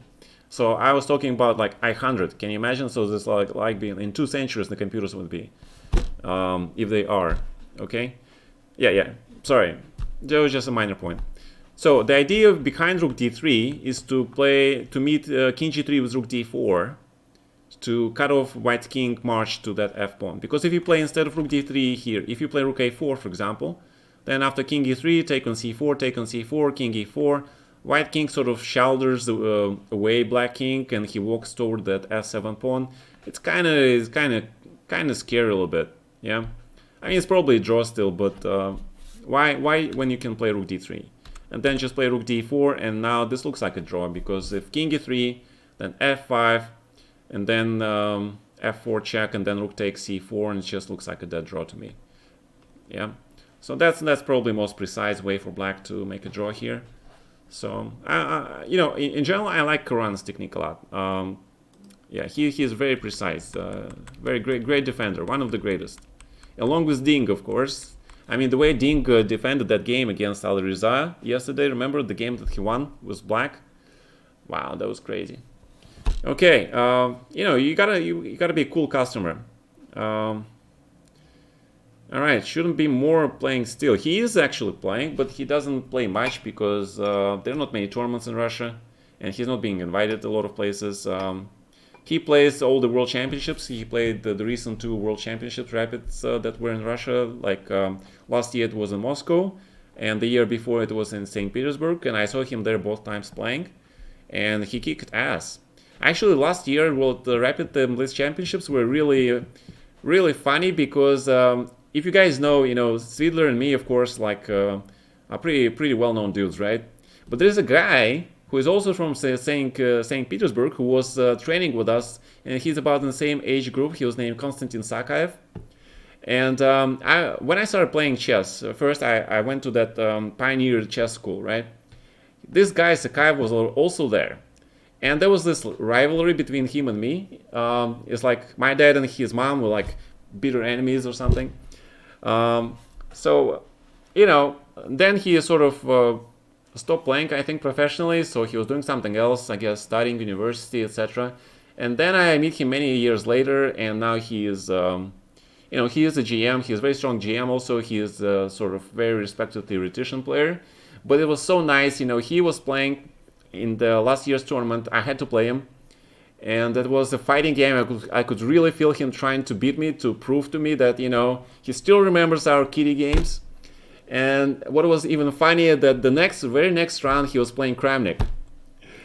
So I was like, what is this? Like, is this like a Pioneer Pals Championship again? Like 30 years later? No, I mean 40 years later. Yeah, I mean, like, can you believe it?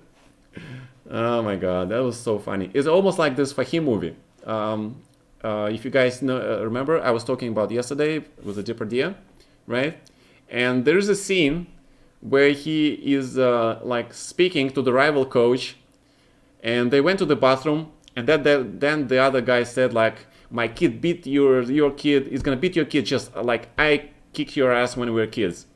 And then it reminds me, we're like, we get older, but we're still like kids. We still remember those kiddie rivalries, right?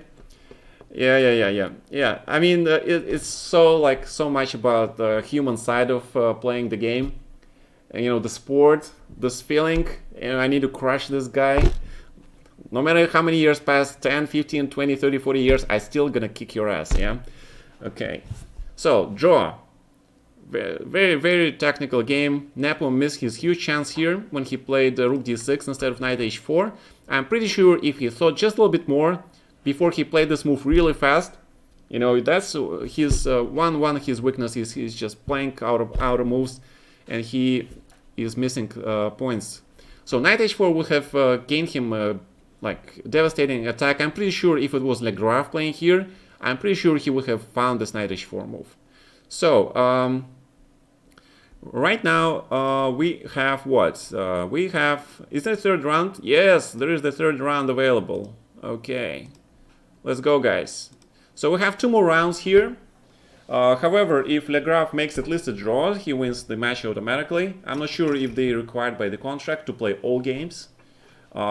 Maybe they are, which would be nice still, right?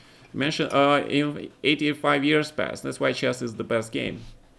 Yeah, I mean, it's the best in a view because you don't actually have this physical stuff, right? You don't damage your opponent physically compared to boxing.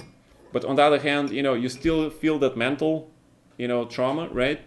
I guess I can't say it's like a permanent trauma, but after each loss, even despite your years, decades of playing chess, you still feel this extremely depressed, like diminished. You spend so much energy, and then you lost the game, and then you feel like almost like the world is ending, right?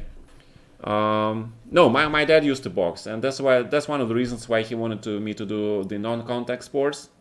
That's why he wanted me to be a piano player first, and then he came up with this chess thing, because he was hit a lot when he was a boxer on the head, and in a lot of street fights, so I would say that was the partial reason explaining why, his mental sometimes decisions were like really off of the standard. So those boxers, I think most of the boxers, because of being hit so many times on the head, it's like very few that are left without permanent scars or damage to the brain. I think not many, right?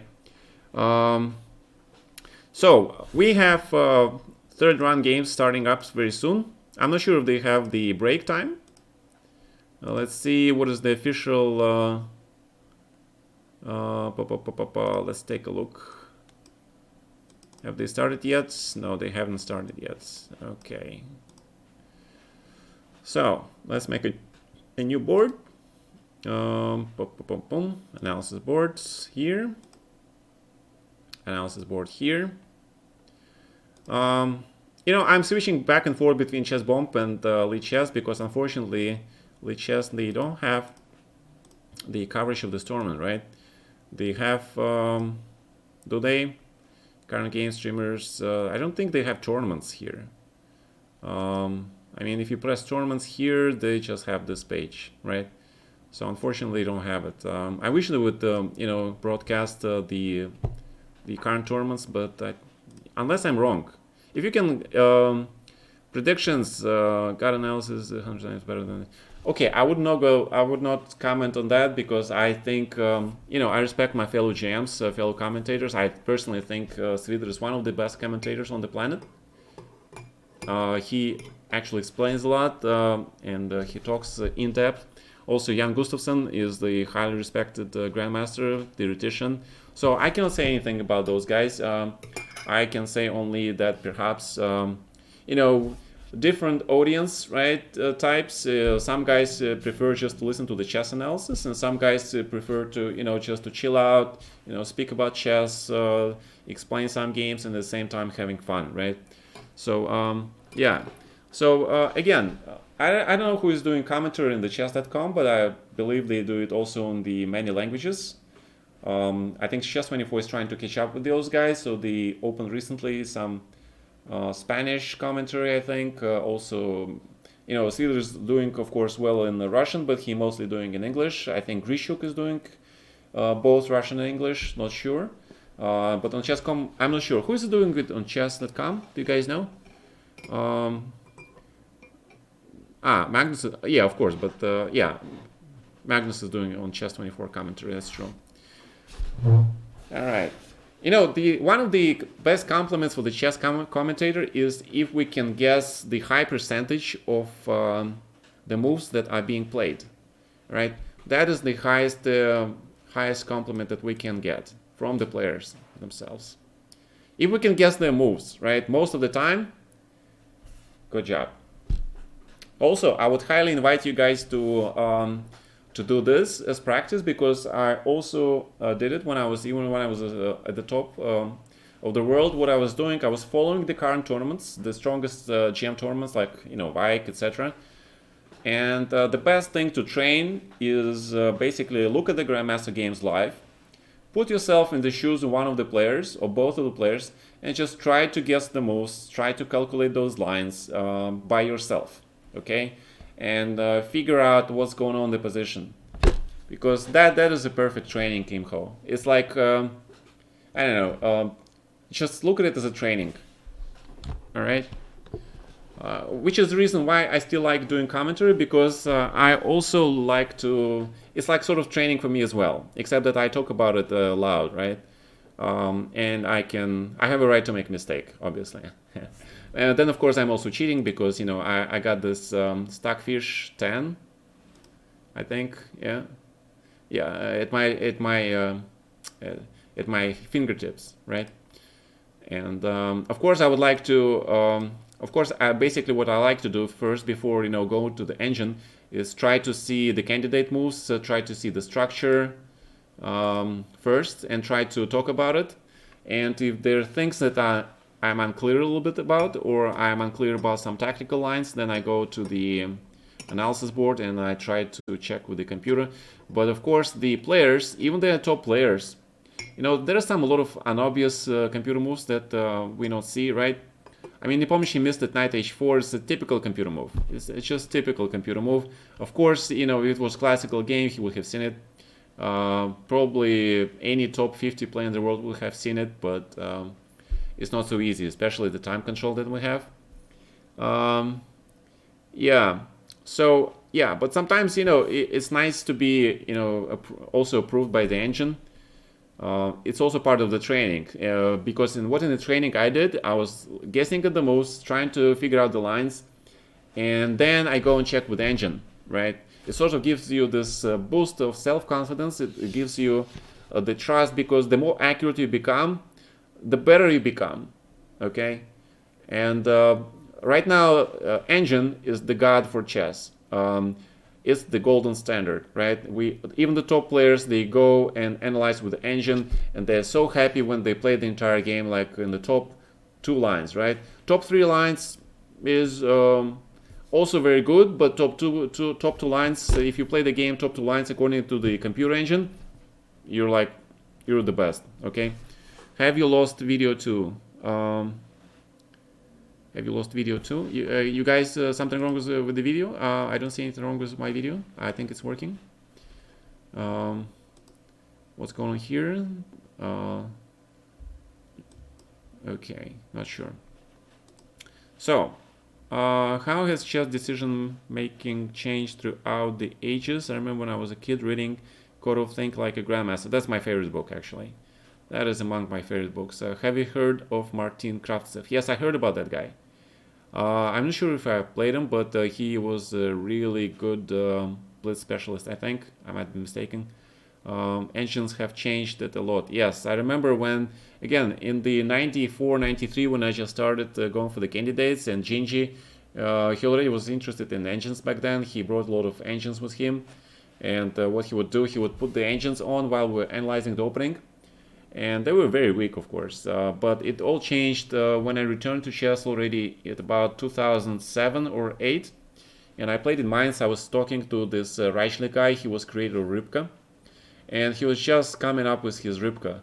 The engine that turned the world around and changed it completely was Rybka, right? It was the first engine that was the top level engine that, you know, was beating GMs, I think, without being a supercomputer. Of course, there were supercomputers like Hydra, like Deep Blue, but they were not common commercial applications, right? So, but Rybka was the first desktop application chess engine that really changed the, you know, everything. Wow, we actually seeing, this is not every day you see, you know, this is so cynical. You know, I apologize, but it's just a perfect word for this. You know, why just plays for a draw? He says, I need to make a draw. I'm going to make it. I'm going to place it still in c3. Very super solid line. And there is nothing you can do. I actually agree with this dude. Fruit. Okay, I don't remember Fruit, but we all know Fritz, right? Okay, we all have fun memories of Fritz. So what's going on here? We have another French. It's a tied match at this point, and White is going for this really famous knight c3 exchange line. I don't remember. I think I looked at it 5 years ago, but I don't remember what was the final conclusion. I think Black is fine. It looks sort of Petrov, yeah, with the knight on d6 and bishop on g6 and bishop on d3. This looks very much like Petrov defense.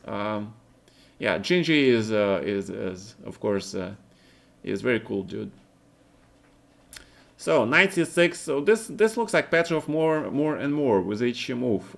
I think Black is doing fine here, you know, because there's double pawns on the c3. They like a huge strategic risk in the endgame. So Fabi has to come up with some plan. I don't know how to counter these weaknesses, because this bishop on d3. He has to stay here because he has no future on f1 for sure. And Black is just going to try to exchange every heavy piece to transfer the game into the minor piece endgame. And then his knights are going to c4. And okay, but White will probably exchange on d6 at some point, right? Just to equalize. And it will be about equal. I remember many times computer was when computer was playing me in some blitz friendly games. I would double his pawns on the d file, but then he would just freely give me one of those pawns, and It was basically saying you have double pawns on the c file, and they are worthless. So it's he's doing fine.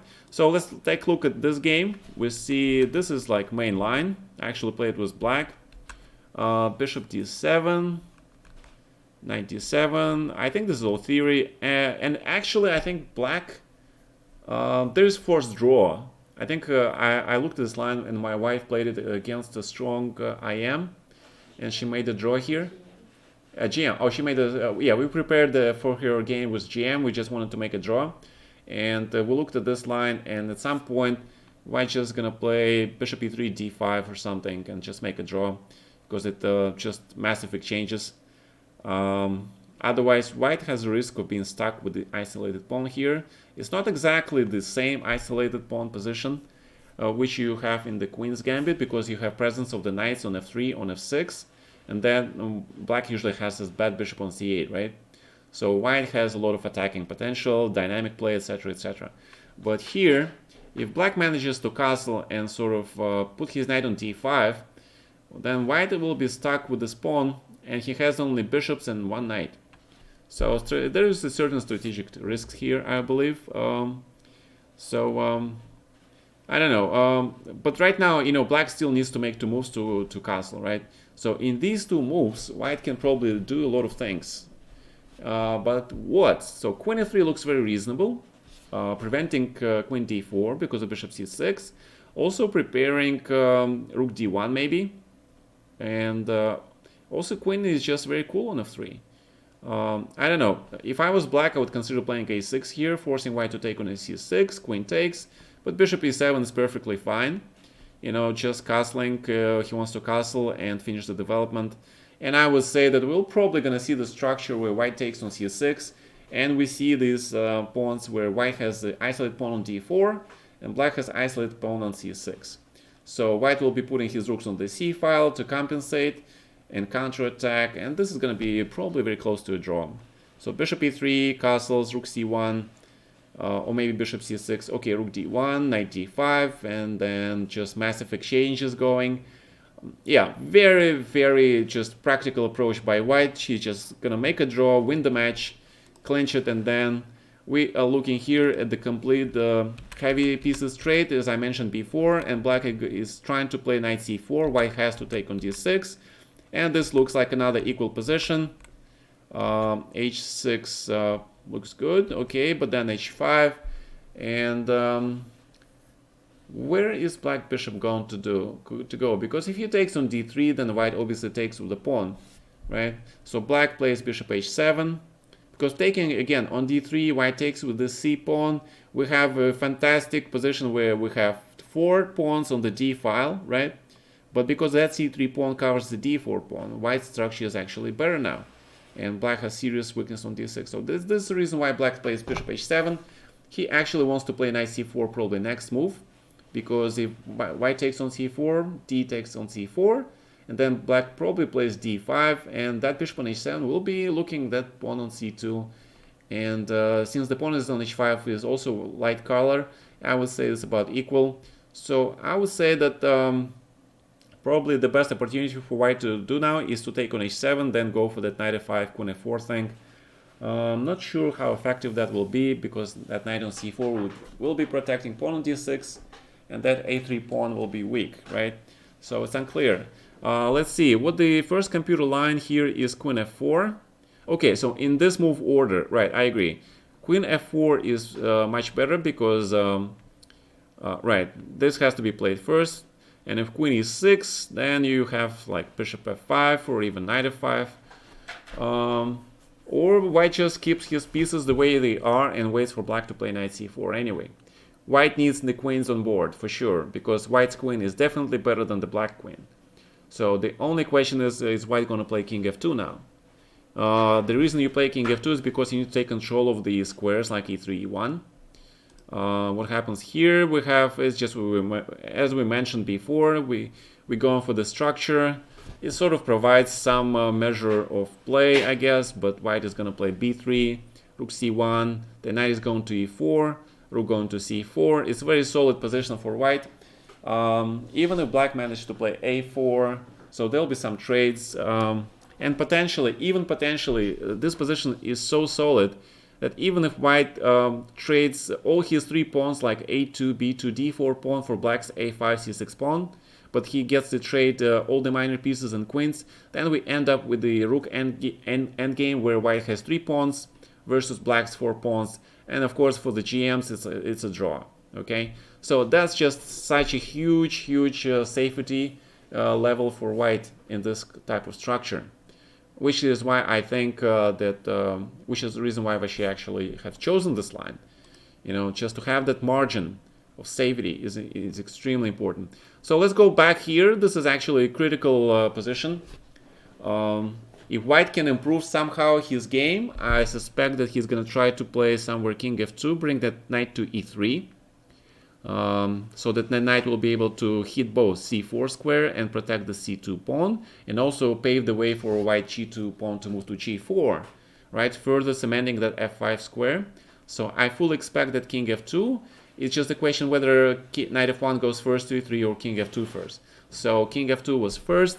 Now this is the question for black what to do, because I'm thinking a6, b5, knight c4 looks very interesting, because you get then the alternative of recapturing on c4 with the b pawn. With the b pawn, which will leave the d5 pawn taking control of the e4 square. Although I'm not sure if that is such a good thing. Personally, I don't think black should actually play knight c4 and allow white to exchange this bishop, because knight and queen in this position would be very dangerous for black. Okay, so gear position. Wait. Oh, this position. Yeah, I mean, I play this position a lot with black. I get this position, this kind of structure in my Slav Chepanenko a lot. Also, you get this position in Carlsen a lot, right? This is pretty like famous structure. It's very solid. It's just draw, I think, because both sides. White bishop will go to e5. I'm not sure if rook c8 is good, but white usually puts his bishop on a5, which is way more active. And the only way for black to get rid of that bishop is usually to play f6, which weakens the pawn. So, okay, so Giri wants to play a4. Now we're probably going to see mass exchanges. Knight definitely has to go, because black knight, for sure, black knight was actually better than white knight, because black knight blockading on d5 square is a monster. Yeah. And now I think it's just draw. So, not very impressive performance by Giri. Instead, okay, so Jan plays actually knight c4. I don't like this move, but okay, let's see what happens. He plays knight e4. And knight e4. White didn't have time for... yeah, but white should have probably played still... I don't know. See, the computer first line is queen c1, followed by knight f1, knight e3. And then, but then black gets to that h5 pawn, so it's tricky, right? And white can't really play a4 here, because that pawn will be weak. So you see the computer saying that queen c1 first here, waiting for queen e7, then take on c4 and play queen b2, and that queen goes to b4, I guess. Nah, computer bullshit. No, I like knight e4. This is very human, and of course, b5 looks very reasonable. Black immediately wants to push those pawns. a5. Not sure where these pawns are going, but he's just pushing them. And this looks very drawish to me. Because if white plays d5, then simply queen e5, position is completely locked, and this looks like a dead draw to me. I don't see how white can... yeah, I think bishop c4 was not forced. I mean, the queen c1. Which is the reason why I thought about playing knight f1 here, right? I mean, now it shows that the computer's first line, but knight f1 was the answer to knight c4 question. Because if you play knight f1, knight c4, let me show you on the board. Yeah, it's gonna be... okay, let's set up the board, right? Set up the boards. Board editor. Clear boards. Okay, so white pawns are here. h5, f3, g2, king on g1, queen f4, knight g3, bishop d3, right? And black is somewhere here. Bishop h7, knight a5, pawns here, here, and I messed up. Okay, all right, doesn't matter. Just for the it's for the sake of the for the analysis. No, it still matters, right? Okay. How do all right, let's clear the board. Let's do it right. I'm sorry. All right, so that was what c3 here, here, h5, f3, g2, bishop on d3, knight here, queen f4. Gotta do things right. So pawns are a6, b5, d6, d5, knight a5. Pawns are also h6 here, king on g8, right? So it's white to move, white to play. Continue from here, analysis board, right? Analysis board, right? So knight f1, because then you meet knight c4 with knight e3 and you're just in time, and white is better. Simply because you managed to put your knight on e3. What happened in the game is that if you play king f2 after knight c4, you don't have this choice because there is no knight f1 anymore, because you lose the pawn, right? So that was absolutely critical. Now white is forced to play knight e4, and ideally white wanted to keep that knight. So let's see what happens here. I like the computer suggestion here of g5, but b5 looks pretty cool. So what happens here? g4, a5, queen f5. He just basically trades, and f6, and this is a completely locked down position. It's a dead draw. d5 is just dead draw, because as soon as white plays e5, black plays d5, and it's dead draw. You can handshakes, guys. Giri's game is the looks very much equal, and this is just equal. This is the most locked down draw you can ever see, right? So yeah, pawn was on a7, but in big retrospective, it doesn't matter where the pawn was, because you know, he still pushed this pawn to a4, and in this position is just draw, right? But if white played knight f1 here instead of king f2, I think he would have gotten that chance, yeah, chance to test black's ability to defend, because if once knight gets to e3, which is in this position, the knight on e3 was first invented. I think the maneuver to get the knight to e3 was invented by Garry Kasparov, and I think he won like a very instructive game in Petrov, which featured that knight. And after that, it became a standard that in these positions, white knight should be on e3. Okay, so we're looking at this game absolutely drawish. I expect another draw, and that will be sort of congratulations to Maxim, yeah, for beating Giri. So this is a draw. We're gonna close this position. Let's go here. So it's queen b3.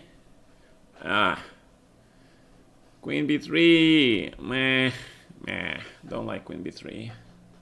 Probably it's draw, but it's so cheesy. Yeah, just to exchange the queens. And black doesn't change the queens and rook b4, so black has to take the queens. Yeah, has to take the queens. And now, of course, the rook endgame is better for black. But he plays king f8, which I don't think is right. But now rook b4 goes to b7. I would think maybe rook a7 even, right? Get that rook to c6 pawn, hang on it, and it's 3 versus 4 rook endgame, right? Also, white doesn't have to give up this d4 pawn. Yeah, he can put his king on e3, and just if check, king e2, check, king e3, back and forth. So this looks like a draw. So rook c4 right now, or rook a6. I think rook a6 may be more accurate to force the exchange. Yeah, rook a6, rook c6, rook d3, rook b4. Okay. And just g3, h4. Yeah, just play this rook endgame. Oh, there is check. Check on c8, check on c7, check king d7. Then rook g8, g6, g4, and rook h8, right? So check king d7, rook g6, again, rook c8, check, king d7, rook g8, g6, g4, rook takes d4, rook h8, h5 takes rook h4, rook h7. But g3 is man, come on. I wanted to see this line, so I'm gonna show it to you. So I'm gonna show this line to you. I thought it was forced draw. All right, let's see if I missed something. Okay, I'm very curious. So d4, this pawn is where? I think G3. No, it's not on G3. But okay, no, it's not on G3, right? It's not on G3. Where is this pawn? It was this position that I think, yeah, he played G3 here. Okay, let's check it. They might agree on a draw because it's dead draw anyway. But I just wanted to test this position and see what's going on. So rook here, king on f8, pawns like this, and rook on b4. And let's do the analysis here. The king is on e8, right? Okay, so we'll get there. I don't want to recreate the board. So for example, check, check, right? No, okay. So let's do some move. And okay, for example, rook a7, king e8, right? Check, king d7, and I wanted to test this line, g6 and g4, which is what I was talking about. Rook h8, if h5, take, and rook h4, you have rook h7. And you just in time to attack this pawn, and then you can play hg6 and protect this rook. Okay, and this is a draw. All right, so this was, I think this was more accurate draw for white, because the way it happened, he just have this 3 versus 4. I mean, it's still draw, right? h5, gh5, yeah, but then rook h7, right? Just as we mentioned, rook h7, and you get a tempo because king is on d7. He has to protect the pawn on f7, then hg6, and that's just a draw. So that was a slight, that's the only slight inaccuracy, I think, by Vachier. And now he has to suffer this, play this endgame forever, right? Giri can just make 50 moves and play g4, 50 moves f6, 50 moves f5. Like, oh my god, it's like, I'm gonna be like, wow, yeah, sleepy here. So, g5. So the question is, should white actually play g4 here? I'm actually tempted to say that the white should actually think about playing g4 and set up this defensive structure instead of allowing black to play g4 and then e5, f4, bring that pawn to f3, because that would look really dangerous. So I don't know. I kind of like this g4 defense, maybe. So Giri had no chance in this match whatsoever. Yeah. This position is the best he can do in this match. This is like the best position he could ever get in his match. G4, my man. Yeah. Okay. I like G4. You know, push that. It's like in American football, right? You guys start at the middle line, and then whichever side pushes the the ball. You know, the closer the ball is to your opponent's side, the closer you're to scoring, right? So this is the same thing with the pawns, basically. You know, that's why I like to keep my opponent pawns away from my queen side, yeah, from the promotion side. 0 chance. I don't know. Again, guys, anyway, everyone who came was Mark. Mark, thank you for rating. Hopefully, you guys watching these games, they're very instructive. Yeah, I think I think Maxim games were really perfect in the first 2 games. Jan played very interesting chess, but he missed his chance in the second game, so he makes 3 draws with Fabiano, and we're gonna see this game played out. Oh my God, it's gonna be played and played and played.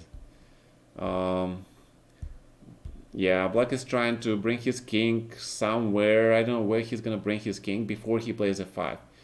And eventually it will end up that the black going with the king his back to g6 to play f5. See, the king is going back. But if king goes to g6, then white just plays rook a6, and he prevents black from playing f5 and recapturing with the e-pawn. See, there's a lot of pins here, so black has no chance. Yeah, this position is just draw. No chance at all. Mr. Giri, just agree in a draw and admit you lost the match to a superior opponent this time. Because there is no way you can win this endgame. There is no way. But okay, so we're looking at this game live, right? So why isn't So playing this event? There is one complaint that I have with this event. They should have made qualifiers, at least some qualifiers. I'm not even talking about the open huge qualifiers, but they should have created at least some sort of qualifier among the knockout formats, not just between 8 players but 16 players, and invite all the top 10 players in the world. I don't know, with a couple of wild cards maybe, because just 8 players is just cheeky. It's just not enough. You don't have a lot of players here. You don't have So, for example, right? You don't have other candidates. What I would have done, I would have really loved to see Rajabov play, since he got so screwed by FIDE, right? They should have invited Rajabov into this tournament, right? I mean, like so many people you could literally invite to an event like this. And of course, you must have Grishuk. I agree. He's like a world championship caliber. Yeah. So 8 players, just you guys, is just a little bit too cheeky. So Black is trying to get that f5 thing going. Rook b6, just no way. Play rook b6, man. Just rook b6. Don't allow f5. Pawn takes, trick. I mean, still a draw, but why allow it? Yeah. Rook e7 also works because f5, now a rook is pinned.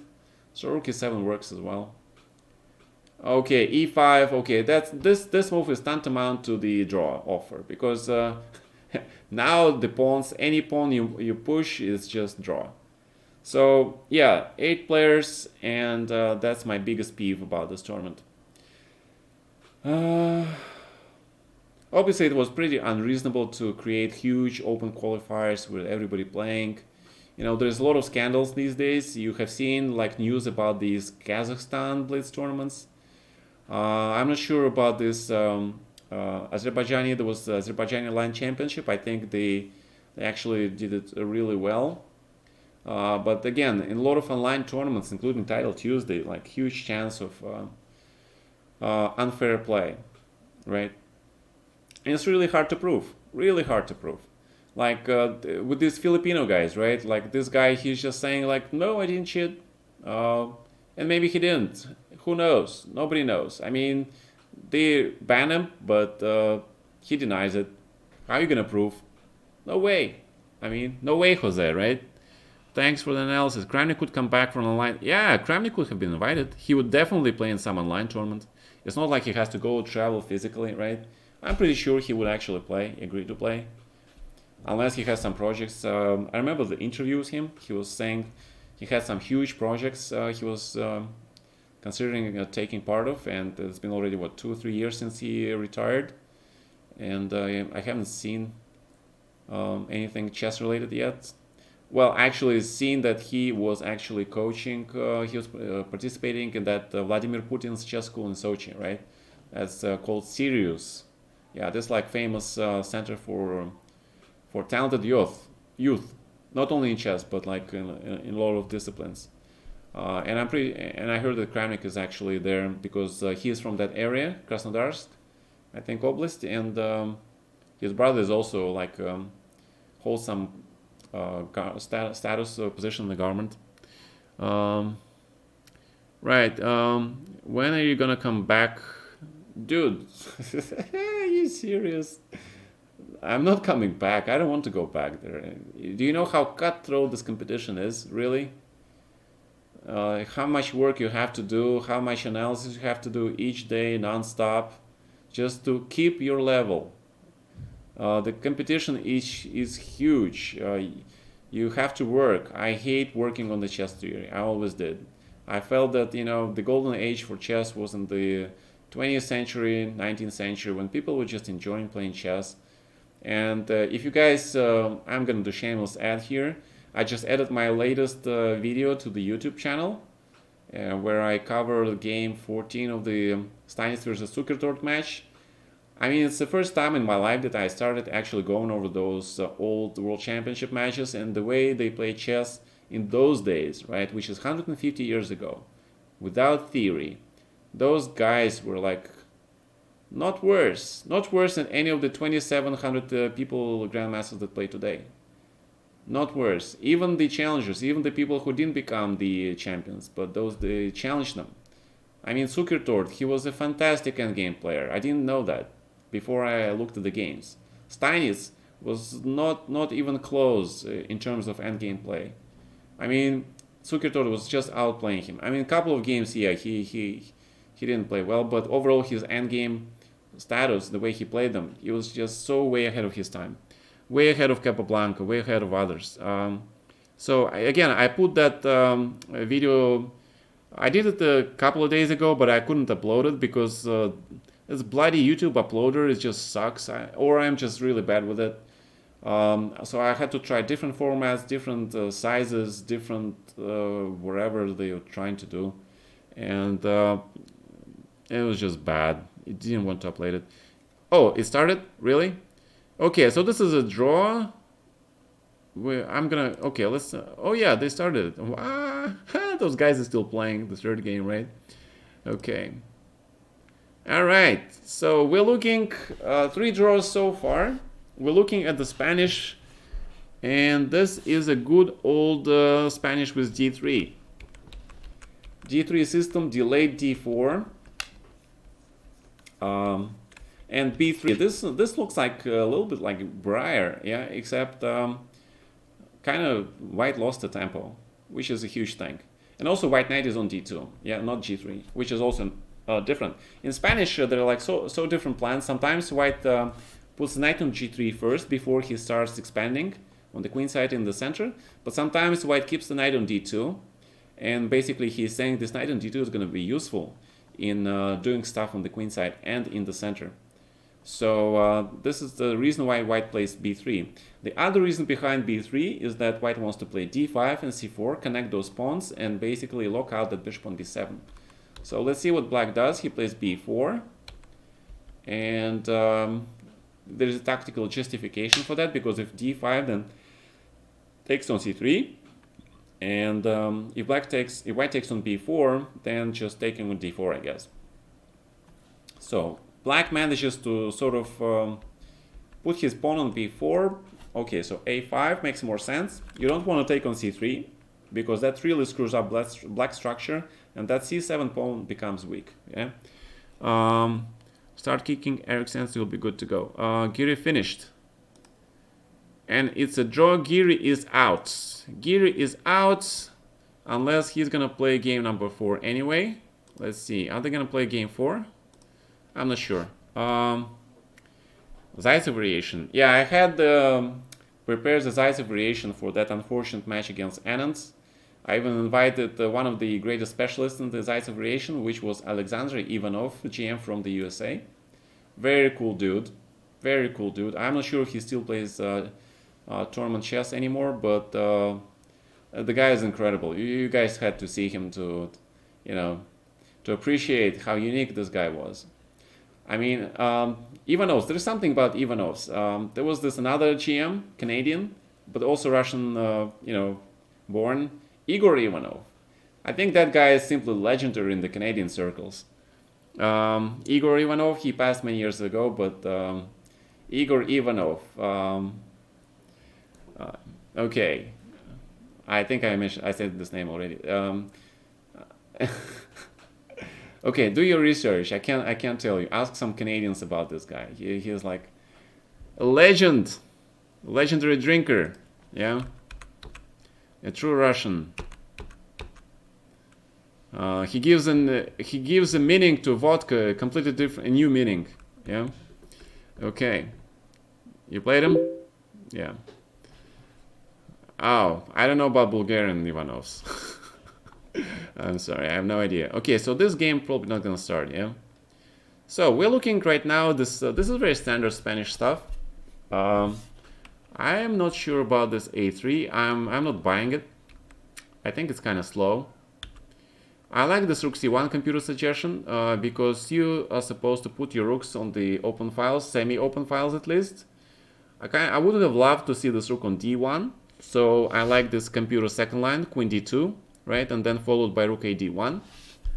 I'm just a huge fan of centralizing your rooks correctly on the d1 and e1 lines because sooner or later this center has to go and to open up, yeah. So a3. On the other hand, white basically threatens to take on b4 with a c pawn and then go a4. So And if black takes on c3, then he is going to stuck with the inferior structure. If he takes on a3, then that a pawn will be weak. I don't know. This is actually very interesting. Yeah, I kind of like this d5 move. This d5 move. E takes, knight takes d5. You know, then knight gets this c3 square. Okay, so bishop a6 was played. Knight e3. Computer suggests taking on b4 first, but I think knight e3 is a very human move. So I like knight e3. I like Jan's move better. And g6. Yeah, I think white got better position. So something went wrong for black at some point here. d5. Oh, he could have taken on c3 and played knight b4 here, followed by c6. Oh, he missed that. Okay. That was an important tempo. That was actually an important tempo. See, one tempo in the opening is huge. Okay, g6, taking away f5 square. Okay, also closing off white's bishop on c2 against potential attack. Queen d2. I kind of like... there are two ways to play this, right? Take on b4 with the c pawn, play a4, or take on with the a pawn and go for c4 structure. And taking on b4 and playing c4 guarantees white some advantage at least. Yeah, that would guarantee white advantage, but the black knight might go to c5. It's very close to being equal though. So queen d2, you know, trying to hold this initiative, not declaring the structure, sort of like psychological pressure on your opponent. Now you want to take on b4. And queen b6, computer likes bc3. I don't really like taking on c3. Although it is possible, I guess.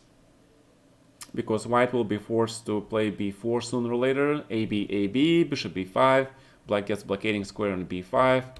So, but queen b6, I don't see what's wrong with this move. I think it's all perfectly playable. So let's grab the board. Analysis board. Let's see how this all happened. Here, bishop b5. Was it via Berlin? No, it was standard stuff, right? Okay, so let's do this. Here, d3, b5, bishop b3, d6. Oh, he played d6 first. Okay, he didn't play b5, right?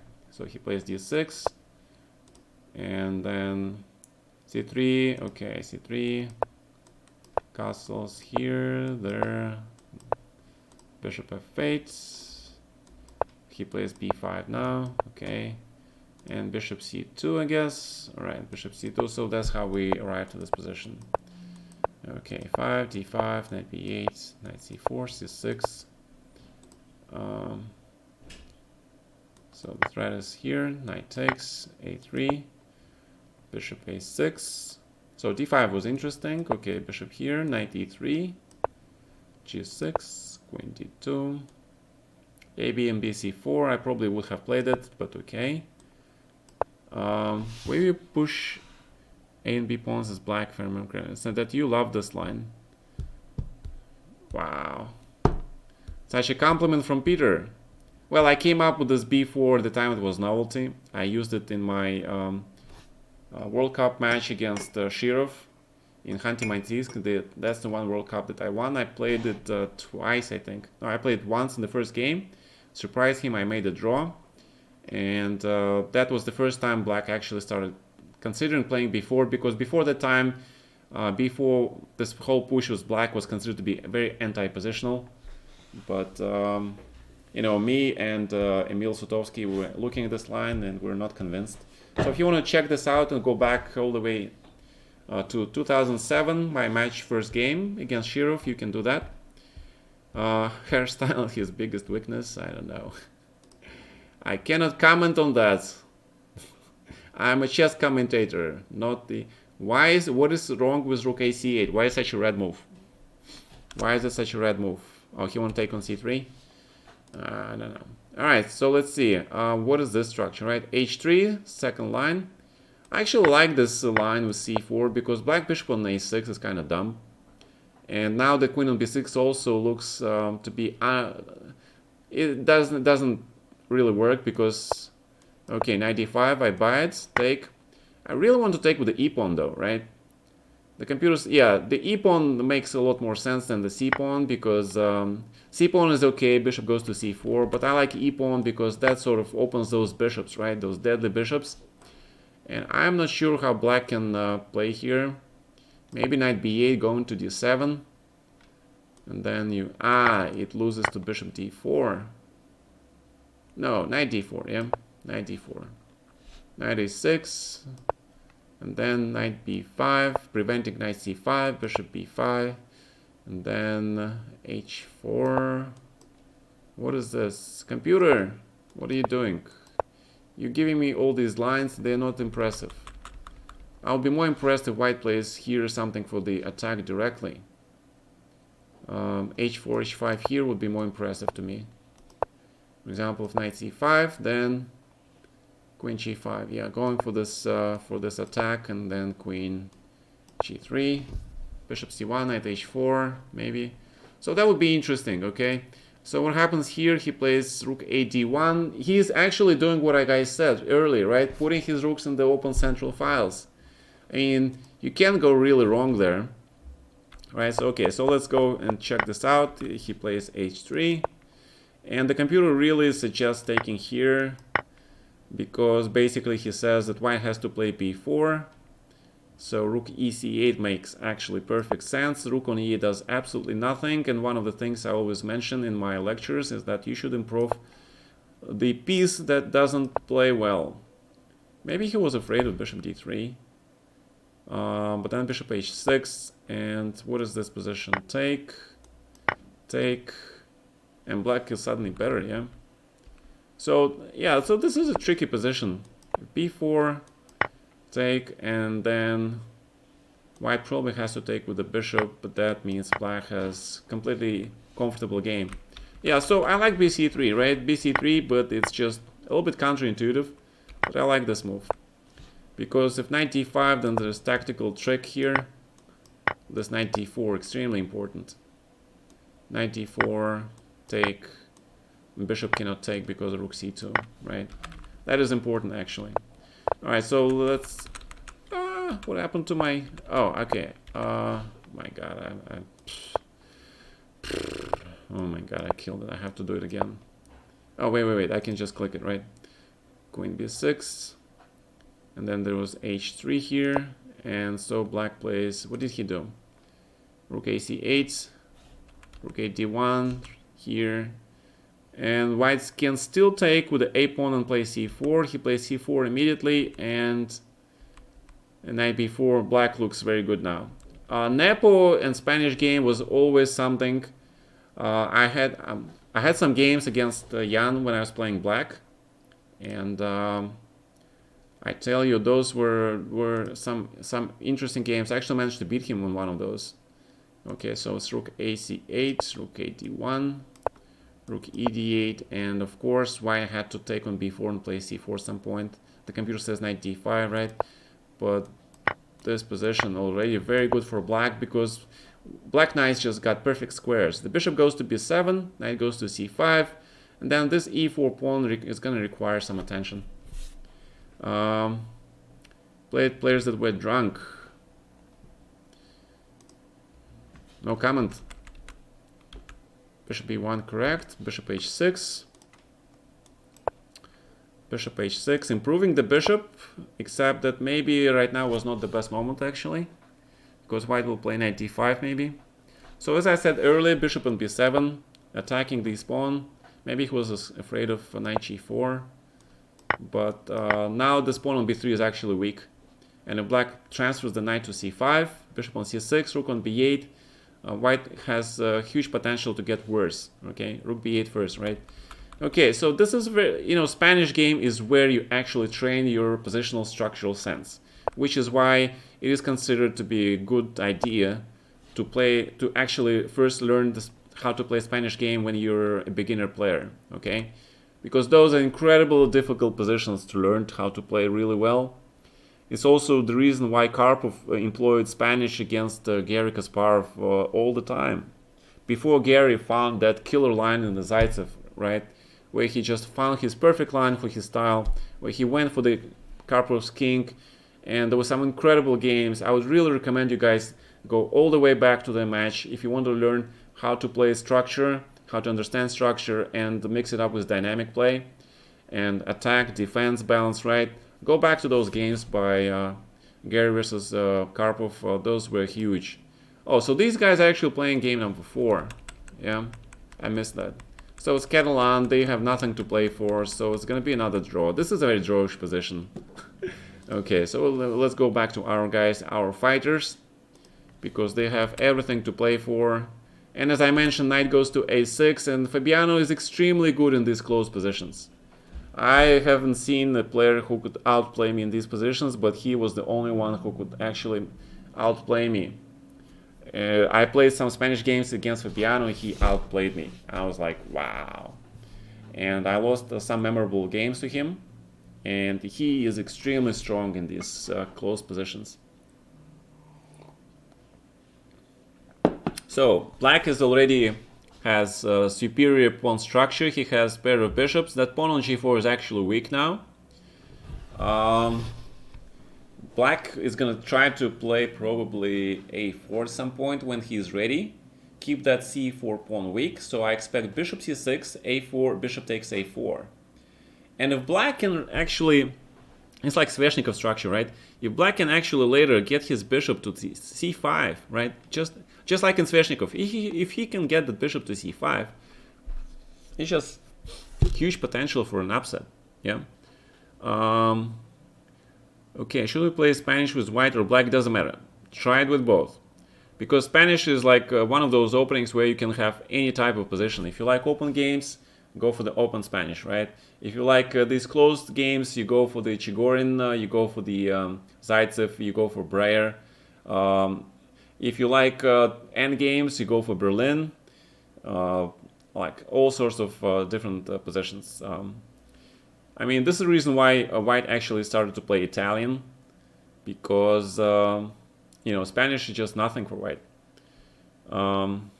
It's white who dictates if you're playing the Spanish, if I'm correct.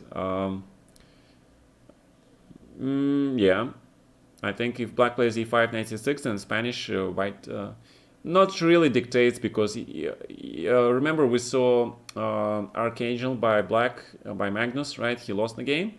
We also saw Archangel by Corona early in this match, right? And there's like so many sidelines black can play. So white dictates the opening, but black dictates the responses to the opening. He can choose a lot of different lines. So black, you see that bishop on a2, my god, look at that bishop. This game is not going to end well for Jan. And that's probably going to prove what I was saying earlier. Jan missed the win in the second game. He had advantage in the first game, he missed it, and Fabiano is now going to crush him. If you give such position to Fabiano, he's gonna score it. There is just this position. Fabiano is gonna win. There's just no way Jan is gonna hold it, because with the bishop on a2, that's the Spanish. That's not the Spanish bishop for white. It's a Spanish nightmare bishop. This bishop is a nightmare. Come on, it's just, oh my god, it just kills me to look at that bishop. This bishop should be on d3 on f1, but he can't be, right? Because that b3 pawn is just weak.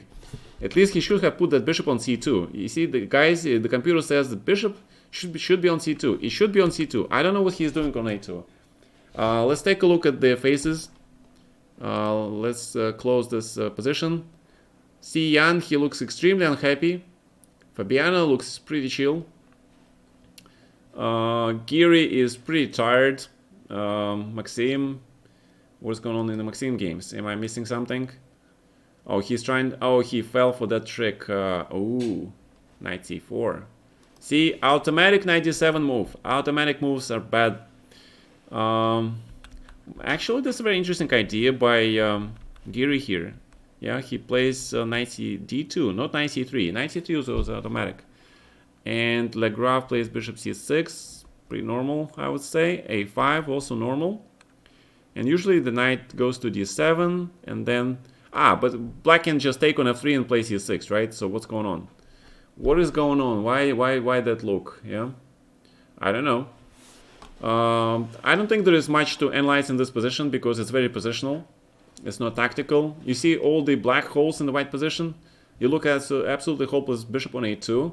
It's like sort of black and choose his method of killing white here. Okay, g3. The trick was that black a5 pawn is under attack. And he cannot play b6 because of that knight b6 and bishop on c6 is hanging. So he's got to come up with this something like this. The idea is if knight a5, then c5.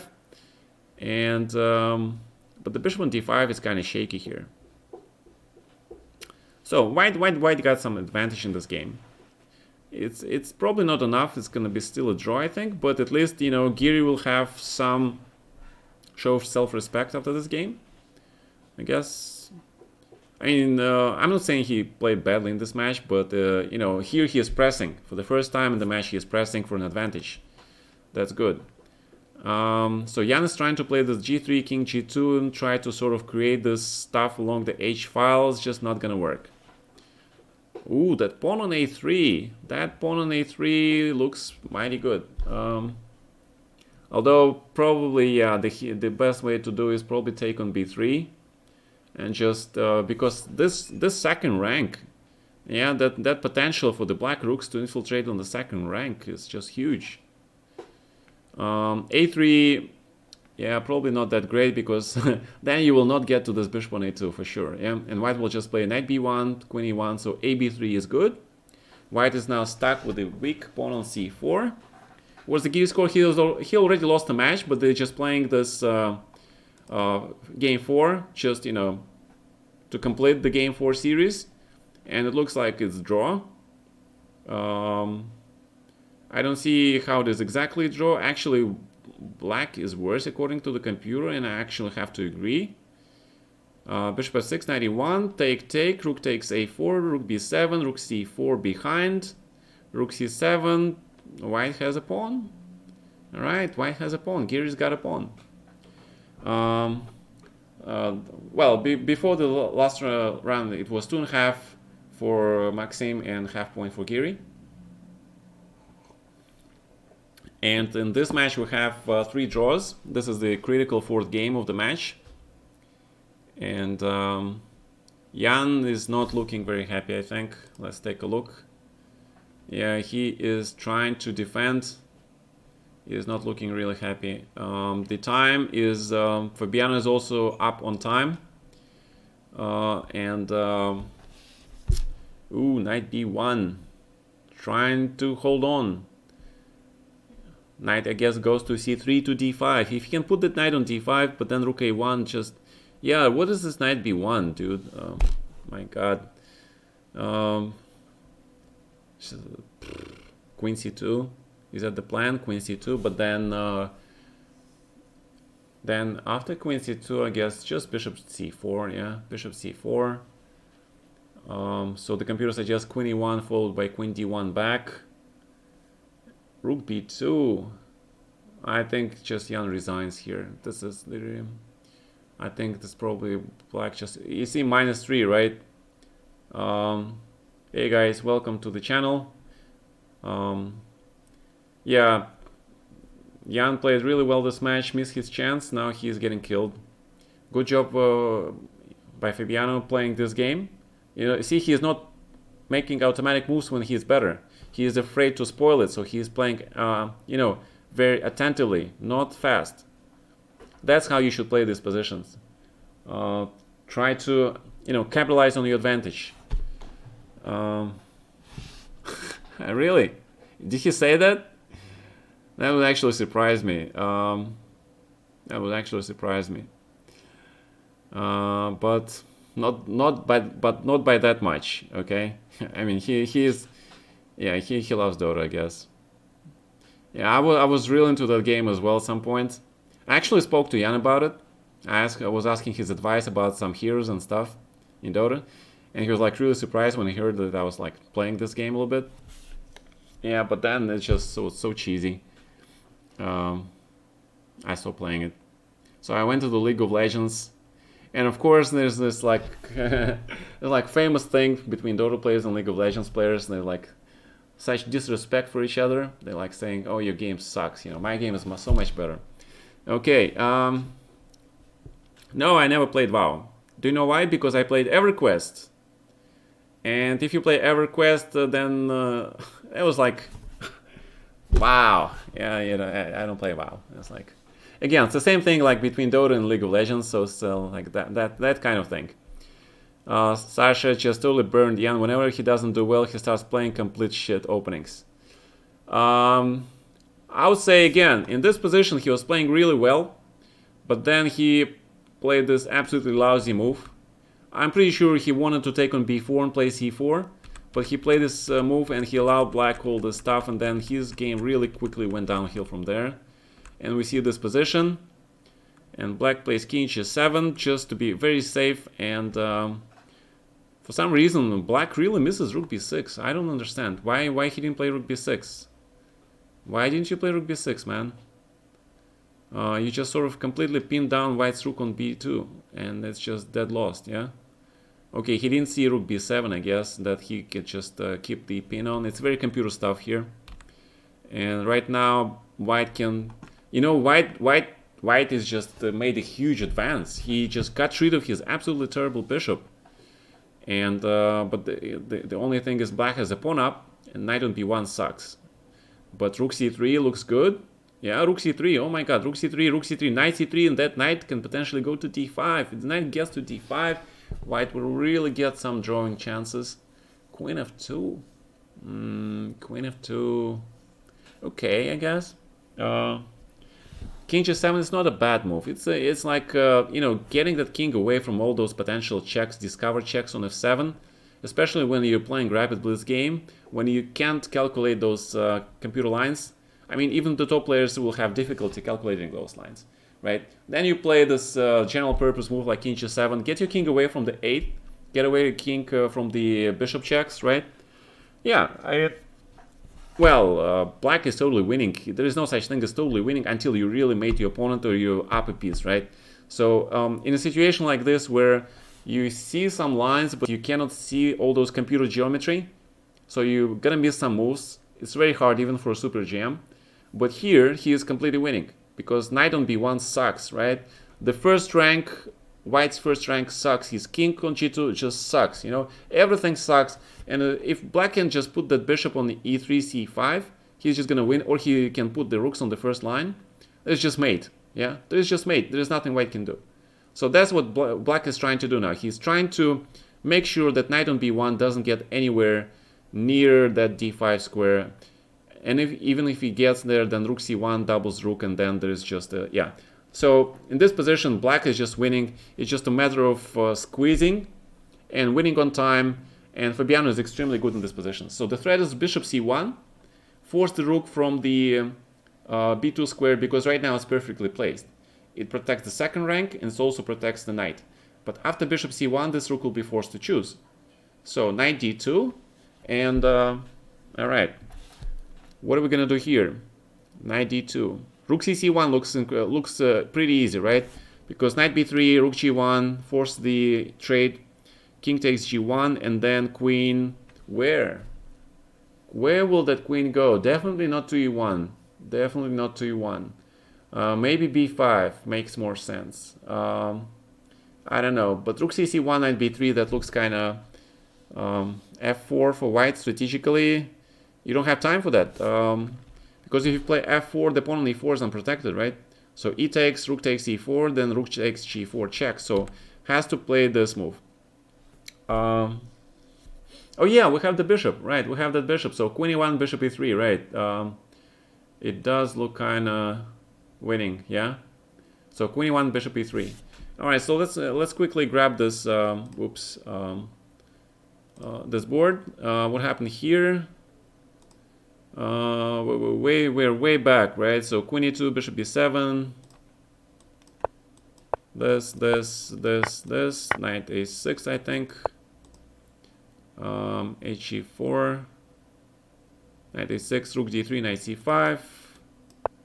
So we're completely winning here. And then Oof. Okay. Let me just clear the board and just make a new board because this is just gonna take forever. So, clear the board. White here. Poor knight is on d2. Rook here. Rook on d3. Pawns. Where's this pawn? e4. Black king g7. Bishop h6. Queen a5. Rook c. Rook a1. Rook c4. Pawns here. My pawn is on g4, right? Is that right? Okay. So black to move. Analysis board. Right, I got it right? Okay, so he does play rook c1. Very accurate. Wait, it's black to move. What do you...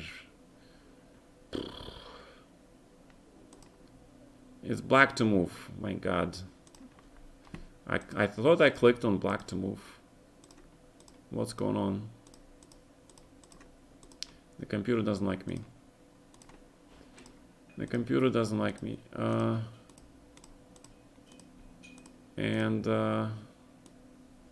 d3. Pawns, bunch of pawns. Right. So this is a position and it's castling. Oh no, castling. Ah, well, black to play. Yeah, okay, sorry. There you go. Okay, so analysis board. And what happened? So he's still thinking, right? So rook c1, perfect move. You can just go back to the previous and change anything. Press back. Oh, I have to press back. I'm sorry. All right, so knight b3 is probably the only move. I don't see any other moves, right? Bishop d2. I mean, rook g1 is a huge threat because knight is under attack. So you got to play knight b3. Unless you might want to consider f4, but yeah, Jan might play a4. I think that's what he's going to do because he's going to give up this thing, but he's going to activate his knight. And then sort of take knight f3. Ah, then the queen a1 check, right? So knight f1, but then, yeah, this is game over. All right, and if he plays knight b3, okay, so he did play knight b3, so we got the thing, king h2, rook g2, that's his trick, right? So check, take, and king has to go to h2, that's the only move, bishop e3. Ah, Fabiano has to find bishop g1 check. Not the easiest move. Bishop f2, and if king h2, then bishop g3 wins. And if knight d2, then oh, look at this beautiful mate. Yeah, beautiful mate. Wow, this is why computer plays rook d2 and then bishop e3, and the rook has to go to the second line, but it doesn't matter because you have this check and queen f3, and this is winning completely. Beautiful line. Oh my god, he played queen f1. Oh, he gave him some chances. Yeah, rook g2. Okay, this is already looks like white managed to defend this. Wow. You guys saw this line, yeah, but that is computer bullshit. That is typical computer bullshit because yeah, Fabiano's, yeah, he missed this beauty, yeah, unfortunately, but he might still make it, yeah. So he played queen f1, rook c3, and then he plays bishop g5, and white just plays rook g2, and I think Nepo has a pretty good chance to hold this position. Yeah, because because there are no breaks, right? And the bishop cannot get to e3 anymore. You had to play bishop e3. You had to play that bishop on e3 because that bishop belongs there. So the only thing for black to do maybe is to try to bishop d8, but then of course the knight is ready to go to c4. Okay, and rook b3 prevents that bishop b6, bishop a5, and then simply rook d3, I guess, yeah. That's not so simple. Actually, it's not so simple at all here, but yeah, bishop has to go to this diagonal anyway. So bishop e3 had to be played. I don't know why he played, why he didn't play this, yeah. It's just so bad, he missed this chance. So bishop f1, rook c3, rook g2, what they played. So he plays queen e1, he's hoping for bishop e3 back. Okay, so I like this move. Rook d3 and bishop e3. Probably has to be played. Has to be played because, and you have to play queen f1 and hope for this thing. But after knight d2, is this winning? That is the key question. I think this is winning. This is actually a winning position. So maybe rook d6. Yeah, queen f1. I like this position. I think this is the best chance for black. Oh, he plays h5. Okay, he wants to play h4, bishop f4, right? But there is knight d2, knight f1 coming. Ooh. Yeah, bishop, you have to play this. You have to get rid of this f3 pawn. It just holds white's entire structure together. So this is structural analysis, simple structural analysis. You had to do this because h5 is okay, but g-take h5, knight d2. But you know, you open your king also, right? And f4, he plays knight d2, right? Knight d2, okay, makes sense. f4 was also interesting, knight d2, probably queen e1. And rook c2. But the idea is to play knight c4. There is no h4, so black has to play king f6, and then knight c4 prevents the knight controls this e3 square, h4, and you can just basically you cannot take here, right? You cannot take here, mate. Oh, we get onto this line. Oh my god, this is a computer bullshit line. This is draw. This is just fortress, yeah.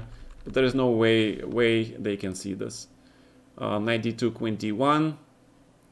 So he plays queen d1, which makes more sense to me. But then knight c4, yeah, knight c4. And if king f6, then knight b6. No. Sorry about that. I misplayed this thing. What was that position? Rook c3, bishop g5, rook g2. And then what happened? Okay, let's go here. Yeah, it was somewhere here. Okay, queen d1. Queen d1.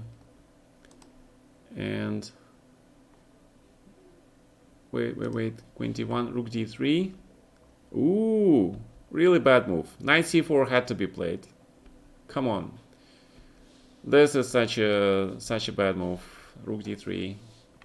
Pinning yourself. Okay, he hopes for rook d5. Okay, rook f2, king g2. Maybe. I don't know. Oh, d5. Beautiful. Oh my god, d5. You guys see this move? Rook d5, bishop e3. And then king g2, queen e1. Yeah? Wow. Wow. Yeah, he is looking for h4, I know, but okay, d5. If Fabiano finds d5, he is a monster. He is a monster. The idea is if e d5, then queen c2, right? And white loses the piece. d5, guys, this is bloody amazing. Bloody amazing. Yeah, d5 is an amazing move. No, no, white is no longer back in the game. But if white is allowed to play king g2, no. Wow, you see how hard it is even for the top GMs to play this stuff correctly? This is where the computer excels. This is where computer excels with all this concrete dynamic geometrical stuff, yeah? This is where computer... And rook e3, rook e2, no. Rook c3, oh, rook a3 maybe, yeah? I don't know, it still looks pretty winning, I think. Oh, rook d5, okay, rook b3, rook d5, with the idea of knight c4, knight d6, no, it's still tricky though, yeah, rook d5, there is no bishop g5, of course, and if bishop e1, rook b1, yeah, I think this is very, very difficult for both grandmasters to play this position, very difficult. Very difficult, but this is very instructive, yeah, very unusual endgame. This is endgame actually, even though you have queen and rook on board, but this is the endgame. And what happened in the Giri Vasily-Graf game? Draw. No surprise. I mean, probably white could have pressed here, but this looks like a draw. Yeah, there was some mistake here. The red move is knight d2, And the correct move is rook dc1, kick the bishop out first. But I think he didn't believe in his position. So we gonna stop. We congratulate Maxim with his deserved, fully deserved victory in the match, and wish him best of luck in the next game. Giri is the master of draws. No, I think he got really disappointed. Queen e1. Oh my god, don't like queen e1. Don't like queen e1. If white just plays... the idea is to play bishop g5, queen h4. Yeah, so that is the idea. But to be honest, if white just plays knight c4, bishop g5, and knight b... bishop g5. Okay, try to look at this position without computers, yeah? Let's try it. It's not so easy. Let's try it. So, without the computer, bishop g5, how are you going to proceed here? If black plays bishop g5. The threat is bishop f4. Rook g5, queen h4, king g2, queen g5, king f2. And then d5, right? d5, e d5, queen h4 wins. Yeah, so white knight c4 was really bad timing. Really bad timing. He had to play rook b1 and rook b3 back and kick that queen out of there. And see, one wrong move and black is back in the game. He is winning the game. This is incredible. Yeah, you gotta watch out for your opponent's ideas. Knight c4. You know, you really want to improve that knight. You just gotta be patient. You know, patience is key. Patience is absolutely key. Yeah, very back and forth. I mean, back and forth is usually said when there is the game is going from somebody winning to another side winning, and this is basically all about black winning or not winning. Yeah, so we're gonna see this, and I'm pretty sure that he missed d5 here. If white is allowed to play knight e3, then maybe he can make a draw, but d5 or maybe even f5 is better. Yeah, I'm not sure which one is better. It's still like not absolutely clear. It's not absolutely clear, but d5 wins. Yeah, d5 wins. Because e d5, queen h4, knight e3, then just take on e4, and then the pawn on e4. Oh my god, no. What are you doing? What are you doing? Now it's a draw. Now it's a draw. Knight on d5, rook on a3. Now this is a draw. Oh my god, guys, come on. Fabiano, dudes. You're the world championship candidate. You should see d5 move. My god, he might have been scared of rook b7 check, maybe, yeah? Rook b7 check, and then king f8, knight d6. Was he scared of that? Yeah, he might. That actually might be not clear, yeah? Oh, so maybe I'm very hard on these guys, yeah? So maybe not so obvious. It doesn't show the position. Queen d2, it says that black is still winning here. How is he winning? Oh, queen g1 check. Queen g1 check, of course. Rook b8 has to, rook b2. Okay. I don't know. Maybe, I think it might be a draw. Queen e1 check and then what? Wow, this looks like a fortress to me. You know, personally, I would say this is a fortress. But king g4, d5. d5 should win the game. Maybe. Because black gets finally gets rid of that pawn. Queen c1. Okay, makes sense. Queen f4. But knight h4 now. White just plays knight h4. Knight g7. Also very nice. Knight g7. I kind of like knight h4. But maybe he's right. That knight will be just too passive. This is hard. Chess is hard, guys. Chess is hard. Oof. Chess is hard. So king, where? Probably d7, yeah? Just d7. And of course white plays knight h5. If white can get his knight to d5, now that would be a draw. Okay, if white can get the knight to d5, not f5. If the knight is on d5, it's a draw. That's for sure. That's just a draw, yeah? King g6. Oh my god, what are we doing here? What are we doing? King h4 check. Okay, yeah, yeah, I like this. Okay, good job, Fabiano. He gets the pawn. He gets the pawn. Very good job. Uh, oh my god. This game is f4, missing queen d1 check. Not missing. King h4 check.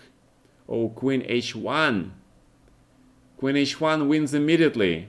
Hits the rook and hits the knight. Okay. Okay, queen h1, guys.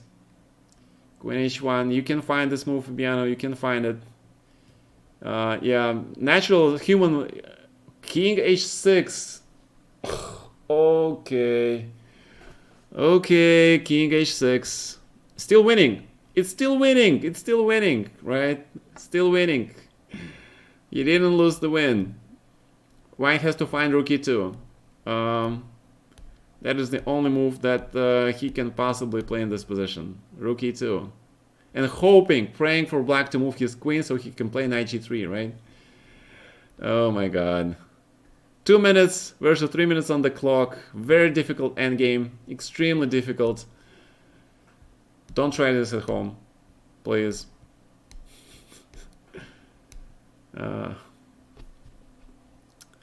Okay. Yeah, queen h1 looks okay. It looks natural once it's shown to you, yeah? But find it yourself. It's that didn't I mean I looked at queen d1 of course first, but queen h1 I didn't look at it. It didn't look natural to me. But after you see it, of course, looks natural. King f5. What guts? What guts this high? Oh, mate in 2. Queen c8. Queen. Oh my god, a perfect ending to the perfect game. A perfect ending. Jan, you had chances, man. You had chances to draw this game. You missed those chances, dude. You had chances to get an advantage. You missed them too. This is like Artemiev endgame, right? In Blitz, he blundered with the extra piece. He blundered mate in 2, right? Same thing. Oh my god, look at this. Yeah, look at that. We're just in time to see Jan play king f5. Let's take a look. Let's take a look, guys. Come on, this is just the... let's take a look on the video. Okay. Yeah, Jan is disappointed. He's disappointed. Yeah, he's very disappointed. See that? At the same time, he's smiling. Yeah. Yeah, look, that was an incredible game. I told you Corona would like really like a bulldog, yeah? He's like he's gonna stick it and he's gonna stick until he wins. Okay? I apologize if the comparison to the bulldog is sound disrespectful. I love dogs. You know, I love dogs. I think they're great. But in this particular case, they are famous for being tenacious, right? And Fabiano just keeps sticking to his knights and to his rooks and preventing them from achieving harmony, right, in the endgame. So he fully deserved this victory. So, guys, that concludes my coverage of this tournament for today. And we saw some wonderful stuff. We saw great stuff by Maxim. We saw absolutely fantastic match between Nepo and Fabi. Nepo missed a lot of chances. It was a very double-edged match. The fourth game was critical. You know, originally Jan had the advantage in the opening, but then he started going astray, and Fabi stick to him, and he killed him in the end. Very awesome match. You guys, I love cats. I love cats and dogs. I love animals, guys. Wow. So this is it for today. I hope they have the semifinals tomorrow. So I'm hoping that I'll have energy to cover the semifinals for you guys as well. Thank you for raiders, whoever raided me, and I didn't see you guys. You guys rock. So thank you for staying with me. Thank you for listening to all my sometimes you know, stupid commentary, but you know, I'm human trying to do my best, and I hope you guys enjoyed it. So see you next time, guys. Happy trails, partners.